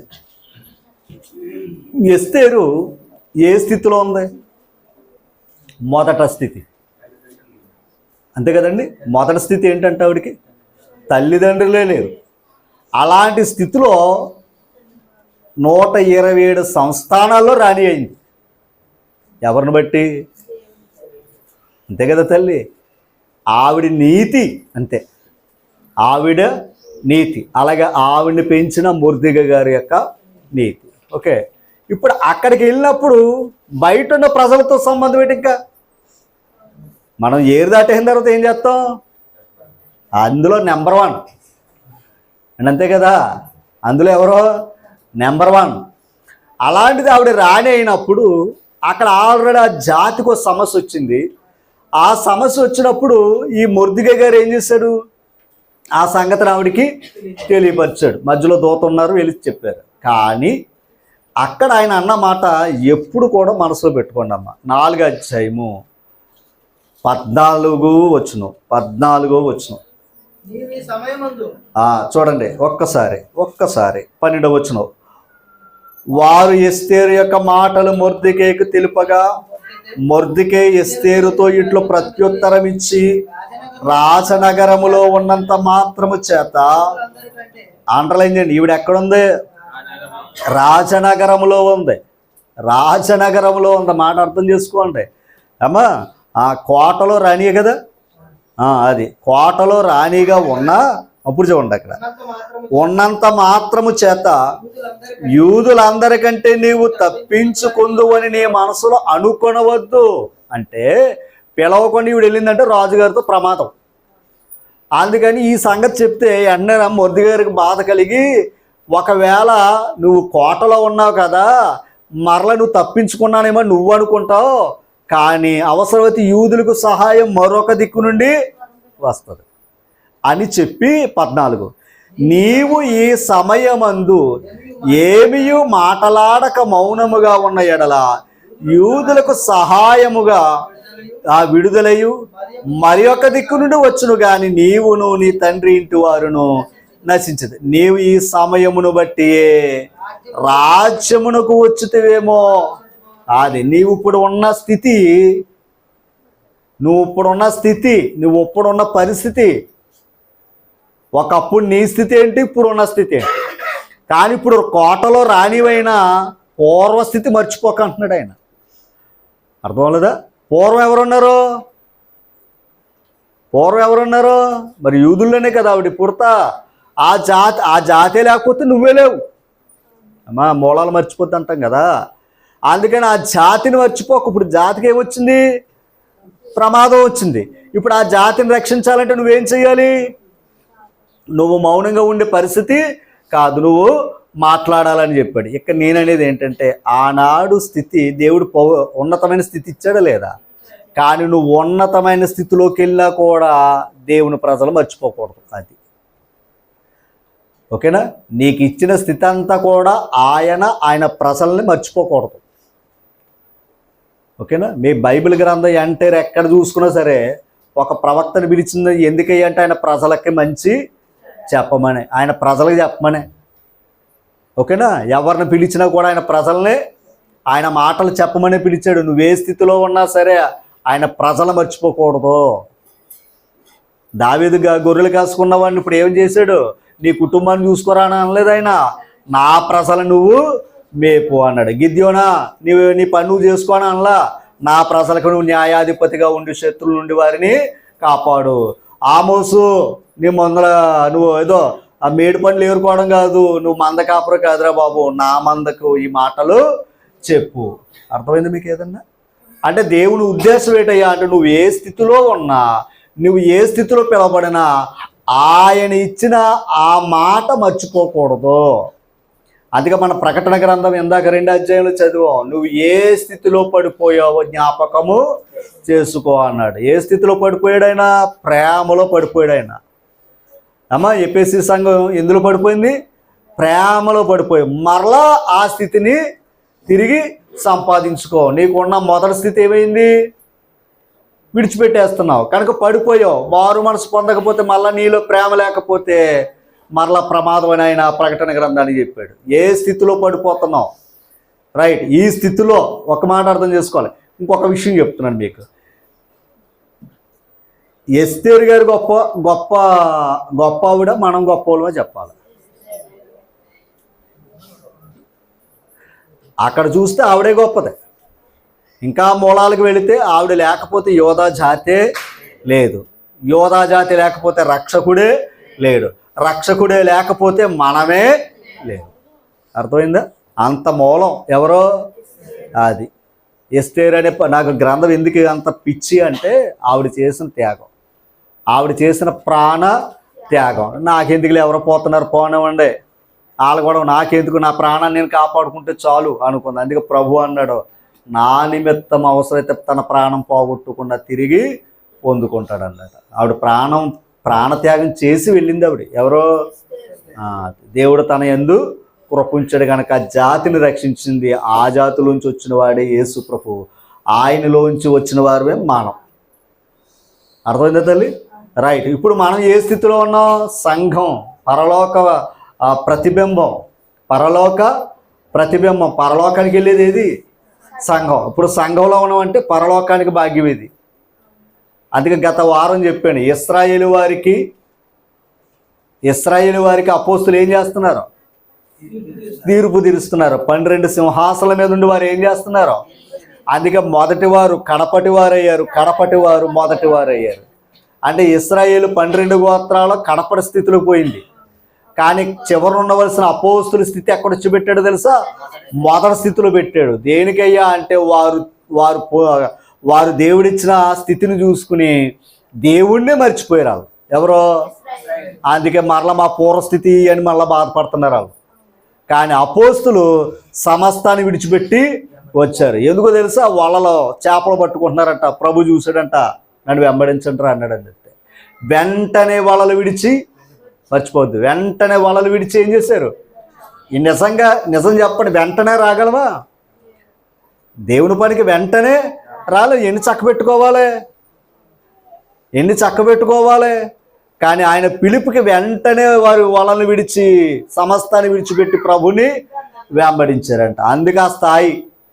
అందుకే ప్రభు కొరకు నువ్వు నీకున్న స్థితిని విడిచిపెడితే ప్రభులో ఉండే స్థితి ఉంటుంది. అలాగే ప్రభువులో ఉన్న స్థితి మళ్ళీ లోకం కొరకు వదిలేసుకోకండి. అర్థమైందండి? ప్రభువులో ఉన్న స్థితిని లోకం కొరకు వదిలేసుకోకండి. మరలా చెప్తున్నాడు, దానియేలు ఎక్కడున్నాడు? ఆయన చెరలోంచి వచ్చిన వ్యక్తి. ఆయన జీవితం ఎప్పుడైనా పెళ్లి చేసుకున్నాడన్న మాట ఉందా? పెళ్లి చేసుకున్నాడో కుటుంబం ఉందన్న మాట ఎక్కడైనా ఉందా? ఎక్కడ ఉండదు. బహుశా ఆయన త్యాగం చేసుకున్నాడు ఆయన జీవితాన్ని. మీకు 2 విషయాలు చెప్తున్నాను. ఆయన ఎక్కడ ఉన్నాడు తెలుసా? రాజనగర్లో ఉన్నాడు ఆయన. ఎవరో? దానియేలు. మనసు పెట్టండి, ఇది కూడా గుర్తుపెట్టుకోండి. రాజనగర్లో ఉన్నాడు ఆయన. రాజనగర్లో ఉండి రాజుకు జ్ఞానం నేర్పేవాడు ఆయన. అది ఆయన స్థాయి. అన్య రాజు, పరాయి దేశం. అక్కడ ఈయనుండి ఏం చేశాడు? వాళ్ళు అంటించుకోలా, ఈయనకున్న జ్ఞానాన్ని వారికి. అందుకే ఆ మహానుభావుడు అన్నాడు, రాజు, ఇశ్రాయేలు జీవము గల దేవుని సేవకుడు అయిన దానియేలు, నీ దేవుడు నిన్ను. ఎంత గొప్ప మాట అండి. ఆ రాజు చేత ఈ మహానుభావుడికి అంత గౌరవం తెచ్చుకున్నాడు. అది భక్తి. నువ్వెక్కడున్నా, ఏ స్థితిలో ఉన్నా నీ దేవుడు గొప్పోడని చెప్పించుకోవాలంటే నీ ప్రవర్తన మీద ఆధారపడి ఉంది.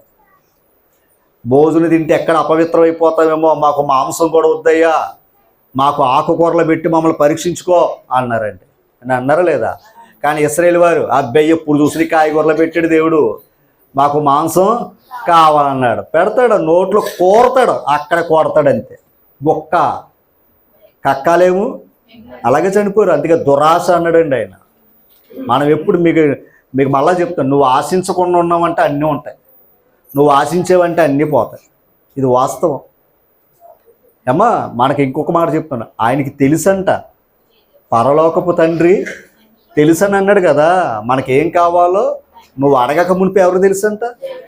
నీ బిడ్డలు ఎక్కడ బాగుండాలో, ఎక్కడ చదవాలో, ఎలా ఉండాలో, ఎవరింటికి వెళ్ళాలో, వాళ్ళ తర్వాత వాళ్ళ పిల్లలేంటో కూడా మహానుభావుడు తెలిసేది. మనమే లెక్కలు కట్టేసి నేను వదిలేసుకుని 1.25 లక్షలు కట్టుకుంటున్నాం. ఈ లెక్కలన్నీ కట్టుకుని ఎంత కష్టపడితే లేదని అర్థం చేసుకుంటారా అంటే, మనం ఎంత కష్టపడ్డా ఆ స్థితి మర్చిపోతారు. మనం ఎంత ఏడుస్తున్నాం ఆ స్థితి మర్చిపోతారు. ఎందుకో తెలుసా, మన కోసం ప్రాణం పెట్టినోడిని మనం మర్చిపోతున్నాం. అందుకే న్యాయం ఏమంతేనా. చిన్నప్పుడు ఒక కథ ఉంది. ఏటయ్యా అంటే, వాళ్ళ నాన్నగారికి ఏం చేస్తాడంటాడు, వాళ్ళ నాన్నగారికి ఏం, తాత మనోడు సినిమా ఇదేం పెద్దగా పూర్వకాలంలో పాత సినిమా, ఇది చూసుకోండి మంచిదే. నీతే మళ్ళీ పాస్ట్గా సినిమాలు చూడమన్నాడంటే, ఇప్పుడు సినిమాలు అయితే చూడకండి, పాతకాలం అయితే చూసుకోండి, నీతి సినిమాలు అయ్యి. అమ్మా అయితే నేను ఎందుకు ఈ మాట చెప్తున్నాడంటే, తండ్రి ఏం చేస్తాడంట, నా తాతకే గోయి తీస్తున్నాడంట. నీతి అండి అది. తీస్తున్నాడు కదా అని మళ్ళీ వెనకాల వాళ్ళ అబ్బాయి ఏం చేస్తాడంట, గోయి తీస్తున్నాడంట. ఇంతకేంటి నీతి అది. అంటే మన తండ్రికి గోయిలు తీస్తే మనకి వెనకాల కూడా గోయిలు తీసేస్తారు. మనం ఇంకా చెప్పమంటే, మనకు వాళ్ళకి ఏదో పాపం మనం చిన్న గోయి తీస్తారు ఇంకా మళ్ళీ కేక్ కూడా బయటకు వినబడుతుంది, అంత పెద్ద గోయి తీస్తారు. ఎప్పుడు అదే ప్రమాదం. అందుకే మన బిడ్డలు ఖచ్చితంగా ఇక్కడ కూర్చోబెట్టాలి. మన బిడ్డలు ఆయన వాక్యం దగ్గర కూర్చోబెట్టాలి. మీకు ఇంకో విషయం చెప్తున్నాను, మహాదేవుడు ఎంతగా ఇచ్చాడయ్యా అంటే, నువ్వు బయటికి వెళ్ళినప్పుడు దీవించబడతావు, నీ రాకపోకలేంది యెహోవా నేను కాపాడతాడు అన్నాడా లేదా చెప్పాలి. నువ్వు పంటలో దీవించబడతావు, ఇంటిలో దీవించబడతావు అన్నాడా లేదా. అన్ని చోట్ల ఏం చేద్దామని చూస్తున్నాడు దేవుడు, దీవించాలి. మరి అన్ని ఎక్కడున్న ఆ చోట్ల దేవుని ఎందుకు జ్ఞాపకం చేసుకోలేకపోతున్నావు చెప్పండి. నువ్వు ఏ స్థితిలో ఉన్నా ఎవరు జ్ఞాపకం చేసుకుంటూ ఉండాలి, ఆయన మర్చిపోద్దండి. ఆయన మర్చిపోకుండా ఉన్నామంటే, ఆయన మనల్ని జ్ఞాపకం చేసుకున్నాడంటే మన జీవితం ఇంకోలాగా ఉంటాయి అమ్మా. అందుకే ఈ మాట ఎందుకు చెప్తున్నానంటే, ఆయన విందు పిలిచాడంట, పిలవరా అన్నాడంట. పిలిచిన వారు కొందరు ఏం చెప్పారంట అమ్మా, ఒక మాట మరలా చెప్పండి. ఆ సోకలేంటి ఒకసారి చెప్పండి, చెప్తాను. పొలం, నిజంగా పొలం కొన్నాడంటే ఆ స్థాయి, ఆ స్థితి గొప్పదా కాదా. మరి స్థితి ఇచ్చినోడు మర్చిపోయాడా, అంతే కదా తల్లి. రెండవది ఎడ్లు కొన్నాడు. ఎడ్లు ఉంటే కదా ఆ పొలాన్ని పని చేసుకుంటాం. అది కూడా ఏంటి, ఒకప్పుడు ఒకప్పుడు దాన్ని ఏమంటారండి, ఆస్తి. పాడి పంటలు అనేవారు అప్పుడు, ఒకప్పుడు ఆస్తి అదే తల్లి. ఆ తర్వాత కదా అసలు వివాహం చేసుకున్నాడయ్యా అంటే, దేవుడు ఒక కుటుంబాన్ని ఇవ్వబోతాడు. ఇవన్నీ మేలు కదా, ఇవన్నీ ఇచ్చాడు. కానీ ఏంటంటే, ఆయన పిలిచినప్పుడు వెళ్ళి తర్వాత చేసుకోవాలి అమ్మా. ఆయన పిలిచినప్పుడు వెళ్ళామనుకోండి, ఆ విందుతో రుచి చూస్తాం మనం. ఆ విందుని మనం ఏం చేస్తాం, దేవుని రాజ్యంలో భోజనం చేయటం భాగ్యమండి బాబు. మనం చేస్తే ప్రభు చేస్తాడంట. మనం చేస్తే ఎవరు చేస్తారు, ప్రభు చేస్తాడు. అంటే ఇప్పుడు మనం ఆయన్ని నిర్లక్ష్యం మన నిర్లక్ష్యం అయితే ఆయన కూడా ఏం చేసినట్టు. మీకు మరలా చెప్తున్నాను, అర్థం చేసుకోవాలి. మన దేహానికి ఉన్న అవయవాలన్నీ కూడా ఉపయోగపడితే కదా, మన అవయవాలన్నీ కూడా ఉపయోగపడితే కదా శరీరం ఏమవుతుంది, కదులుతుంది. తప్పు అనుకోకండి, కాలు కదులుతా లేదనుకోండి, ఎంత శరీరం ఉన్న ఏం చేయగలను, అక్కడే కూర్చుంటాను, వెళ్ళి ప్రయాణం చేయగలనా. అలాగే ఒక కాలు ఒక వ్యక్తి, ఒక చెయ్య ఒక వ్యక్తి, ఒక కొన్ను ఒకరు వ్యక్తి, అవునా కదా. మనం అందరం ఏమై ఉన్నాం, అందరు కలిస్తేనే 100కి 100% దేవుని దగ్గర అందరూ ఉంటేనే ఆయనకి మహిమ అమ్మ, అవునా కదా అంటారు. 100కి 100%. మరలా మేము ఇంకో విషయం ఒకవేళ మనం ఏదైనా మరో చోటకు వెళ్ళినప్పుడు, మరలా చెప్తున్నా సుమా, మరలా మనం ఎక్కడైనా ఏ ప్రాంతంలో ఉన్నా క్రీస్తు సంఘములన్నీ దేవుని కృపలో మన చుట్టుప్రక్కల కూడా ఏమున్నాయి, అసత్య సంఘాలు ఉన్నాయి, క్రీస్తు సంఘాలు కూడా ఉన్నాయి. కానీ ఎక్కడున్నా సరే మనం వెళ్ళి మళ్ళీ ఖచ్చితంగా అక్కడ ప్రభు సంఘంలోకి వెళ్ళి, ప్రభు సంఘంలో కూడి, ప్రభు సంఘం వారితో సహవాసం కలిగి ఆ రొట్టెను ద్రాక్షారసాన్ని ఏం చేయాలి? జ్ఞాపకం చేసుకోవాలి. ఎందుకో తెలుసా? ఆయన జ్ఞాపకం చేసుకోవటం అది. మొన్న వారం చెప్పాను కదా, ఆయన జ్ఞాపకం చేసుకోవటం. ఓకేనా? మర్చిపోద్దు. అయితే ఒక విషయాన్ని చెప్తున్నాను, నేను ఒక మాట చెప్తున్నాను. ఎప్పుడైతే ఆయన త్యాగాన్ని జ్ఞాపకం చేసుకున్నావో, ఓకేనా, ఎప్పుడైతే మన కష్టాన్ని మన పిల్లల జ్ఞాపకం చేసుకుంటారో మనకు ఆనందం. అంతేనా? మన కష్టాన్ని మన పిల్లలు జ్ఞాపకం చేసుకుంటే ఎలా ఉంటుందండి? ఆ మాట, నువ్వు కష్టపడుతున్నాడు డాడీ, ఎప్పటికైనా సరే మేము ఎలా ఉంటాం అని అన్నారనుకోండి, భవిష్యత్తు మనం చూడలేదు, కానీ ఆ మాట వినిపిస్తుంది. అది పోతున్న ప్రాణం కూడా మళ్ళీ ఊపిరి పీల్చుకుని బతికేయాలనిపిస్తుంది. కానీ మనం అంత కష్టపడిన తర్వాత ఏదో చక్కగా మంచి భోజనం తెచ్చిపెట్టి బాగోలేదులే అన్నది అనుకోండి, ఎలా ఉంటుంది? అప్పుడు ఆ కూరకి పక్క ఆయన దగ్గర 200 తీసుకుని తెచ్చాను అనుకోండి, అదే బాగోలేదు అన్నది అనుకోండి, ఇంకెలా ఉంటుంది? బాధ ఉండదా? గుండెలు గుచ్చిపోద్ది. అర్థం చేసుకోవాలి. అలాగే ప్రభువుని జ్ఞాపకం చేసుకోవటానికి ప్రభువులో ఉన్నవారికి ప్రభు ఇచ్చిన భాగ్యం అండి. అంతేనా? మనం భోజనం చేస్తున్నాం, ఆ స్థితి ఎవరిచ్చారు? ఒక్క పూట భోజనం లేకపోతే ప్రాణం ఏమైపోద్ది? విలవల్లా ఆడిపోద్ది. 1 గంట పంపేయంటే ఏమైపోద్ది? మళ్ళీ ఆదివారం సగం మంది వస్తారు అండి. కనుక ప్రాణం అంటే మన శరీరాలు ఇప్పుడు అంత తట్టుకునే శక్తి కూడా లేదు. రైట్. అయితే ఇక్కడ నేను విషయాన్ని ఎందుకు చెప్తున్నాను అంటే, నీవు ఈ స్థితిలో ఉండడానికే, ఆ సమస్యను పరిష్కరించడానికే నేను దేవుడు ఇక్కడ పెట్టాడు. అలాగే దానియేలును కూడా రాజనగర్లో ఉన్నాడు కనుక ఆ రాజనగర్లో ఉన్న అందరికంటే జ్ఞానవంతుడంట. ఎవరో? దానియేలు. ఓకే. మరి మిగిలిన ప్రజలందరూ ఎక్కడున్నారు? చెదిరిపోయిన ప్రజలందరూ కూడా బబులోని చెరకు వెళ్ళిపోరు కదా, వాళ్ళందరూ ఎక్కడున్నారు? చెరలో ఉన్నారు. ఎక్కడున్నారు అంటే కేబారు నది దగ్గర ఉన్నారు వాళ్ళు. అక్కడేమో ప్రవక్త అయిన యెహెజ్కేలు ఉన్నాడు అక్కడ. ఆ ప్రజలకు సమాచారం చెప్పడానికి ఏమో యెహెజ్కేలు ఉన్నాడు అక్కడ. ఓకేనా? ఇక్కడేమో రాజ్యంలోనేమో అక్కడ రాచరికాన్ని ఎలా నడిపించాలో దేవుడు దానియేలుని నెట్టాడు. ఒక మాట చెప్పాలంటే గవర్నమెంట్ ఉద్యోగం అది. ఓకేనా? గవర్నమెంట్ ఉద్యోగం. మరలా అనుకోవద్దు, గవర్నమెంట్ ఉద్యోగం చెయ్యాలా మానాలా అంటే ఒక మాట చెప్తాను. నెహెమ్యా కూడా ఎవరు? గవర్నమెంట్ ఉద్యోగే, అంతే కదండి. రాజు దగ్గర ఏం చేస్తున్నాడు ఆయన? గవర్నమెంట్ ఎంప్లాయర్ ఆయన. అటువంటిది ఆయన ఆ స్థితిలో ఉన్నప్పుడు ఆయనకు సమాచారం వినబడ్డది. ఏంటది? మన సహోదరులు ఉన్న అదే మన పితరులు ఉన్న దేశం ఏమైపోయింది? పాడైపోయింది. ప్రకారాలు పాడైపోయినాయి అంటే బెంగెట్టుకుని తింటాం అనేసాడంట. రాజు అడిగాడంట, ఏంటని బెంగ అన్నాడంట. ఇదయ్యా అన్నాడంట. రైట్, వెళ్ళి నువ్వు కావాల్సినవన్నీ కూడా చక్క పెట్టుకుని రా అన్నాడంట. ఆయన పర్మిషన్ తీసుకుని వెళ్ళాడంట. వెళ్ళాడా లేదా? ఒక మాట, నువ్వు మంచి పని కోసం మంచి ఉద్దేశంతో నువ్వు తలపెట్టేదంతా కూడా మార్గం దేవుడు. ఎందుకంటే రాజు పర్మిషన్ ఇస్తాడా? కానీ ఈయన ఏం చేశాడు? పర్మిషన్ ఇచ్చి నీకు కావాల్సినవి కూడా పట్టిన వెళ్ళరా అన్నాడు. మీకు ఇంకో మాట తెలుసా? ఆ మహానుభావుడు అక్కడి నుంచి ఇక్కడికి వచ్చాడు కదా, ఎవరో? నెహెమ్యా. కానీ ఇక్కడ పని చేసినంత కాలం కూడా ఆ జీతం కూడా తీసుకోలేదంట ఆయన. ఎందుకంటే అక్కడ ఏం చేస్తలేదు ఆయన? పని చేస్తలేదు. అక్కడ ఉన్నప్పుడు అది వృత్తి, కానీ అక్కడ అక్కడ పనిని విడిచిపెట్టి వచ్చాడు. ఎవరి పని కోసం? మరి జీతం? మరి జీతం లేకపోయినా మరి దేవుడి పని ఎందుకు? అక్కడ ఉంటే జీతం ఉంటుంది కదా. అమ్మా, నెహెమ్యా గ్రంథం అంటే ఆ కాలంలో వాళ్ళ మనసులు చాలా గొప్పవండి. ఆ మనసులే దేవుడు వారిని అంతగా ఆశీర్వదించాడు. ఇంకో మాట, అందుకే వారిని అంత గొప్ప పనులకు ఉపయోగించుకున్నాడు ఆయన. ఎజ్రా, జెరుబ్బయేలు, అమ్మా, దావీదు, వీళ్ళందరి గురించి చెప్పుకుంటున్నామంటే వాళ్ళ మనసులు దేవునికి నచ్చాయి కనుకే. అందుకే అంటున్నానమ్మా. ఓకేనా? చూడండి, నెహెమ్యా గ్రంథం 5వ అధ్యాయం తీసారా? 14వ వచనం రాసుకోండి, ఎప్పుడైనా ఉపయోగపడుతుంది. మరియు నేను యోధాదేశంలో వారికి అధికారిగా నిర్ణయింపబడిన కాలము మొదలుకుని, అనగా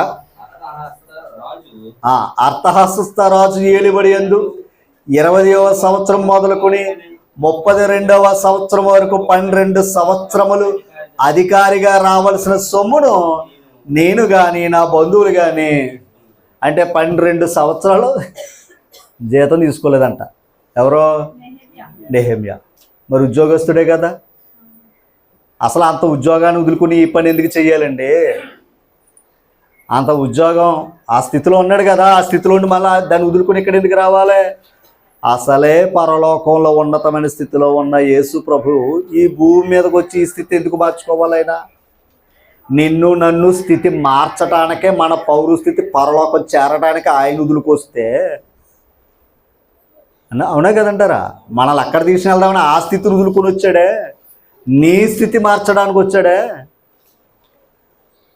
అవునా కదంటారా? మరి వాళ్ళు కూడా వాళ్ళున్న స్థితిలోంచి కూడా దేవుడు చెప్పిన మాట వైపు ఎందుకు తిరిగారు తెలుసా? ఇవన్నీ వాళ్ళు ఆలోచించే. మోసే అవన్నీ వదులుకుని ఎందుకు వచ్చాడు? బాధలు ఎందుకు, నిందలు ఎందుకు, తిట్లు ఎందుకు? మహారాజుని అనుకోవచ్చు కదా. ఎప్పుడు కూడా ఒక మాట గుర్తుపెట్టుకుంటా, ఆయన వైపు చూసినోడు ఎప్పుడు కూడా ఆయన దగ్గర ఉంటాడు. భూ సంబంధంగా చూసినోడు ఎప్పుడు కూడా భూమి లోపలికి పోతాడు. అర్థం అవ్వలేదా? అంటే భూ సంబంధంగా అంటే భూమి మీద అంటే ఇదే శాశ్వతం, ఇదే శాశ్వతం, ఇదే శాశ్వతం అనుకున్నాడు ఎక్కడికి వెళ్తాడో?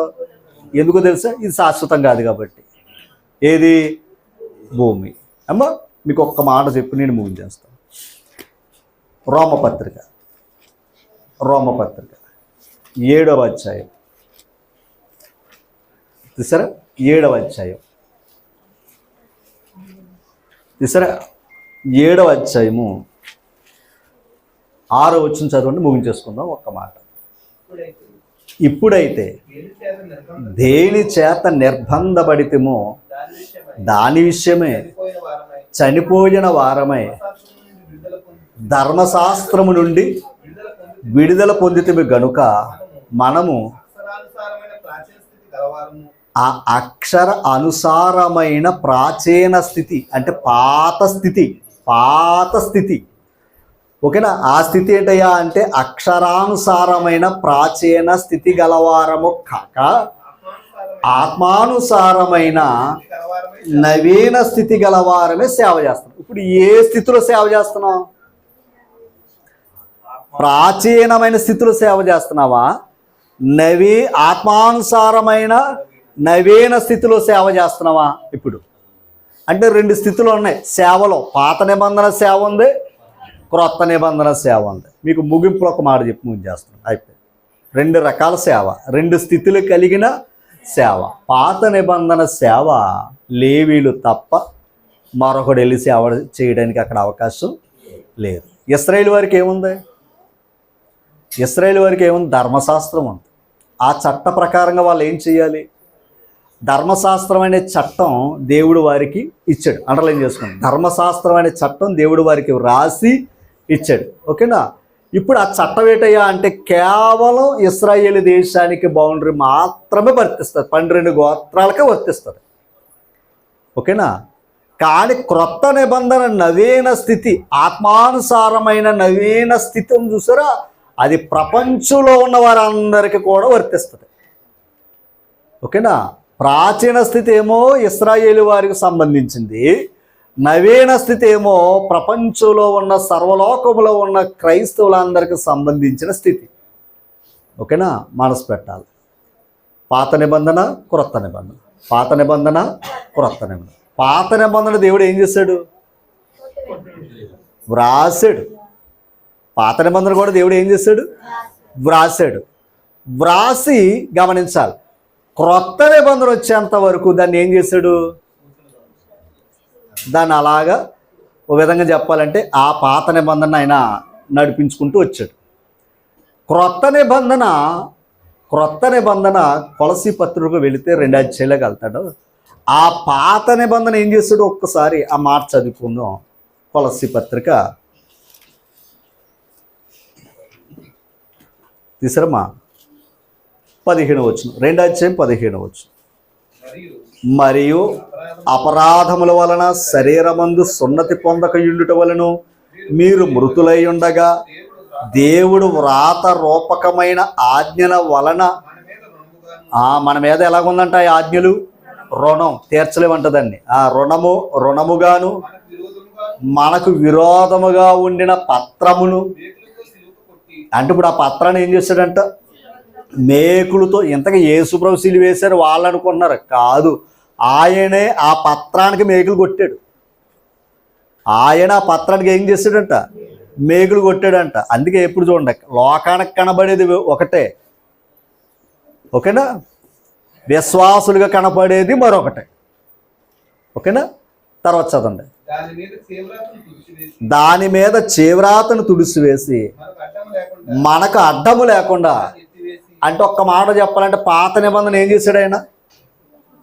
మేకులతో కొట్టి, ఆ పత్రాన్ని మేకులతో కొట్టి ఏం చేశాడయ్యా అంటే ఎత్తి పాడేసాడంట. తుడిచేసి ఎత్తి పాడేశాడు అన్నాడు. రైట్, అది చింపేశాడా లేదా దాని అర్థం? పాత నిబంధన కొట్టేసాడా లేదా? రెండవది క్రొత్త నిబంధన రాశాడంట. ముందు పాత నిబంధన రాశాడు, కేవలం ఇశ్రాయేలు వారికి సంబంధించిన పత్రం. అది ఇశ్రాయేలు వారికి సంబంధించిన పత్రం. ఇప్పుడు ఆ పత్రం ఉంటే అన్యులు క్రీస్తులోనికి వెళ్ళే అవకాశం లేరు గనుక ఇప్పుడు కడకేమైందో తెలుసా? ఇది అడ్డు వస్తుందంట. ఏది ధర్మశాస్త్రం అడ్డు వస్తుందంట. ఎబేసు పత్రులుగా అంటాడు అడ్డుగోడ అన్నాడు. దీన్ని అన్యుల్ని యూదుల్ని కలిపి అడ్డుగోడ ఒకటి ఉందంట. ఇప్పుడు పాత నిబంధన ఏంటంటే అడ్డేసింది, అన్యుడు ఇందులోకి రావడానికి అవకాశం లేదు. ఇప్పుడు ప్రభు వచ్చాక ఆయన రక్తం ద్వారా ఈ అడ్డుగోడ పడగొట్టి పాత నిబంధన తుడిచేసి ఎత్తేసి క్రొత్త నిబంధననే రాసిచ్చాడట ఆయన. అర్థమైంది మీకు ఏదన్నా? క్రొత్త నిబంధన రాసిచ్చాడట. అంటే పాతది ఏం చేశాడు ఆయన? చింపేశాడంట. క్రొత్తది ఏం చేశాడంట? రాశాడంట. పాయింట్ అర్థం చేసి ఎక్కడ రాశాడు? హృదయం అనే పలకల మీద రాశాడంట ఆయన, ఓకేనా. హృదయం అనే, ఎందుకంటే మనం రాసుకున్న కాగితాలైనా ఏమైపోతాయి, కానీ హృదయం అనే పలక మీద రాస్తుంది ఎప్పటికే అది. అందుకు చూడండి, గుండెల్లో ఉండిపోయిందిరా, చచ్చేంత వరకు మర్చిపోండిరా అంటాం కదా. అలా వాళ్ళ అన్న మాట ఎక్కడ ఉండిపోయిందంట? గుండెల్లో ఉండిపోయింది. అందుకే బతుకున్నంతకాలం నేను అన్నాడు. ఇప్పుడు ఆయన మాట ఎక్కడ రాశాడయ్యా అంటే హృదయం అనే పలక మీద రాశాడు. ఇప్పుడు దేవుడు రాసిన మాటలు మన హృదయాల్లో ఉన్నాయి. ఇక్కడ రాశాడే, కానీ ఇక్కడ రాసిన మాటలు ఎక్కడ కొన్ని ఇప్పుడు హృదయం అనే పలక మీద ఉంటాయి. ఇప్పుడు ముందు ఉన్నది పాత స్థితి, ఇప్పుడు ఉన్నది నవీన స్థితి. ఇది ఆత్మానుసారమైన స్థితి. అంటే పరలోకాన్ని చేరే స్థితి ఇది. ఏది? పాత నిబంధన ఏంటయ్యా అంటే కేవలం కానాను దేశాన్ని చేరడానికే స్థితి. అది ఆ చిన్న దేశం అది. కానీ క్రొత్త నిబంధన ఏ స్థలాల్లో అయినా సరే ఆయన వాక్యము, క్రొత్త నిబంధన బోధ, అపోస్తుల బోధ పరలోక స్థితి వైపుకి నడిపించే బోధ. అందుకు పాదాన్ని ఏం చేశాడు ఆయన? చించి పాడేసాడు దాన్ని. ఇంకొక మాట చెప్పాలంటే కొట్టేసి తుడిచేసి, అంటే దాని అర్థం ఏంటి? దాని ఆనమాలు కూడా లేకుండా చేశాడు. మరి పాత నిబంధన ఉందంటే చదువుకోవడానికి ఉంది. ఎందుకంటే పితరులు ఎలాగొచ్చారో, వారు ఎలాంటి ఆచరించారో, ఎలాంటి పరిస్థితులు దెబ్బలు తిన్నారో, దేవునికి అవిధేయులు ఎందుకు ఉన్నారో, అంటే యుగాంతమంది ఉన్న మనకు బోధ బుద్ధి కలగడానికి పెట్టాడు అంతే. దాన్ని ఆచరించమని కాదు, దాన్ని ఆలోచించుకుని బుద్ధి తెచ్చుకో, వాళ్ళని వదలలేదు నిన్ను కూడా వదలని చెప్తున్నాడు ఆయన. కనుక క్రొత్త నిబంధన నవీన స్థితి గలవారు, ఓకేనా. ఇది పరలోకానికి చేరేది. అందుకే పౌలు అంటాడు, మా పత్రిక కాదనమాట. ఇప్పుడు మనం ఎలా ఉన్నామంట? పత్రిక. అర్థమైందండి? ఈ పత్రిక ఎక్కడ రాసుకున్నాం? అదనమాట. ఇది ఎక్కడికి వెళ్ళినా, ఇక్కడ నింపుకున్న వాక్యం ఎక్కడికి వెళ్ళినా కూడా క్రొత్త నిబంధన ఏం చేస్తూ ఉంటాం? ప్రకటిస్తూ ఉంటాం. ఆ క్రొత్త నిబంధన పరలోక పరిస్థితి గురించి ఇచ్చే భాగ్యం అది. పాత నిబంధన అయితే ఇశ్రాయేలు దేశంలోనే ఉండరా బాబు అని రాసిచ్చింది అనమాట. అందుకు పాతది కొట్టివేసి సమస్తము క్రొత్తమైంది. అంటే మధ్యలో ఉన్న అడ్డుగోడ ఏమైంది? అదనమాట. ఆయనకి అడ్డు వచ్చిందంతా తీసేస్తాడు. ఆయన పనికి ఏది అడ్డు వస్తే అది తీసేస్తారు. కనుక మనం కూడా అడ్డు చెప్పుకోకూడదు. దేవుని పనికి మనం కూడా ఏం చేయకూడదు? అడ్డు చెప్పుకోకూడదు. ఒక ఆయన పిలిచాడా, ఖచ్చితంగా ఏం చేయాలి? వెళ్ళాలి, ఓకేనా. ఆయన చెప్పింది మనం చేస్తే ఆయన మనల్ని విడిచిపెట్టేవాడు కాదు. మనం ఏ స్థితిలో ఉన్నా సరే గుర్తుపెట్టుకోండి, ఏ స్థితిలో ఉన్నా, ఎక్కడ ఉన్నా, ఏ స్థలాల్లో ఉన్నా, మనకున్న స్థితిని బట్టి దేవుని ఏం చేస్తూ ఉండాలి? అది ఆ ప్రేమను మర్చిపోద్దు, ఆ రక్షణ మర్చిపోద్దు, ఆ విశ్వాసాన్ని మర్చిపోద్దు, ఓకేనా. నీ స్థితి మారాలి అంటే స్థితి మార్చే దేవుని దగ్గరికి అది మన ప్రయాసం. అంటే మన స్థితి బాగుండాలంటే మన చేతుల్లోనే ఉంది. మన చేతుల్లో గీతల్లో లేదు సుమా. మరలా చెప్తున్నాను ఒకవేళ ఈ గీతలే లేకపోతే ఫ్లాట్గా ఉందనుకోండి, ఇలాగే ఉందనుకోండి, ఎప్పుడైనా సరే చిన్నప్పుడు పిల్లలకి చూడండి, ఇది వేస్తారు, క్యాన్లు వేసిన తర్వాత ఏం చేస్తారో చెయ్యి ఇలా కట్టేస్తారు, అంటే అది కదిపేస్తారు కదా అని. నిజంగా అది కట్టేసినప్పుడు వాటి పరిస్థితి ఎలా ఉంటుంది? పట్టుకోవడానికి ఉండదు, తినడానికి ఉండదు. ఒకవేళ ఈ ముద్ర లేకుండా దేవుడు ఇలాగ ఫ్లాట్గా పెట్టేసాడు అనుకోండి, మన బతుకులు ఏమైపోతాయి? అందుకే ఇది మొడవాలంటే మరి ముద్దలు రావా? చెప్పాలి. సొక్క మడత ఎడితే కదా మడతలు ఉంటాయి ఉండవంటారా? అలాగే ఇది ముడితే నువ్వు పని చేస్తావు. ఈ రేఖలు చూసేసి ఎక్కడికి వెళ్ళిపోతారు వీళ్ళు. ఎక్కడెక్కడికే ఈ రేఖలు ఒకడికి ఉండవు.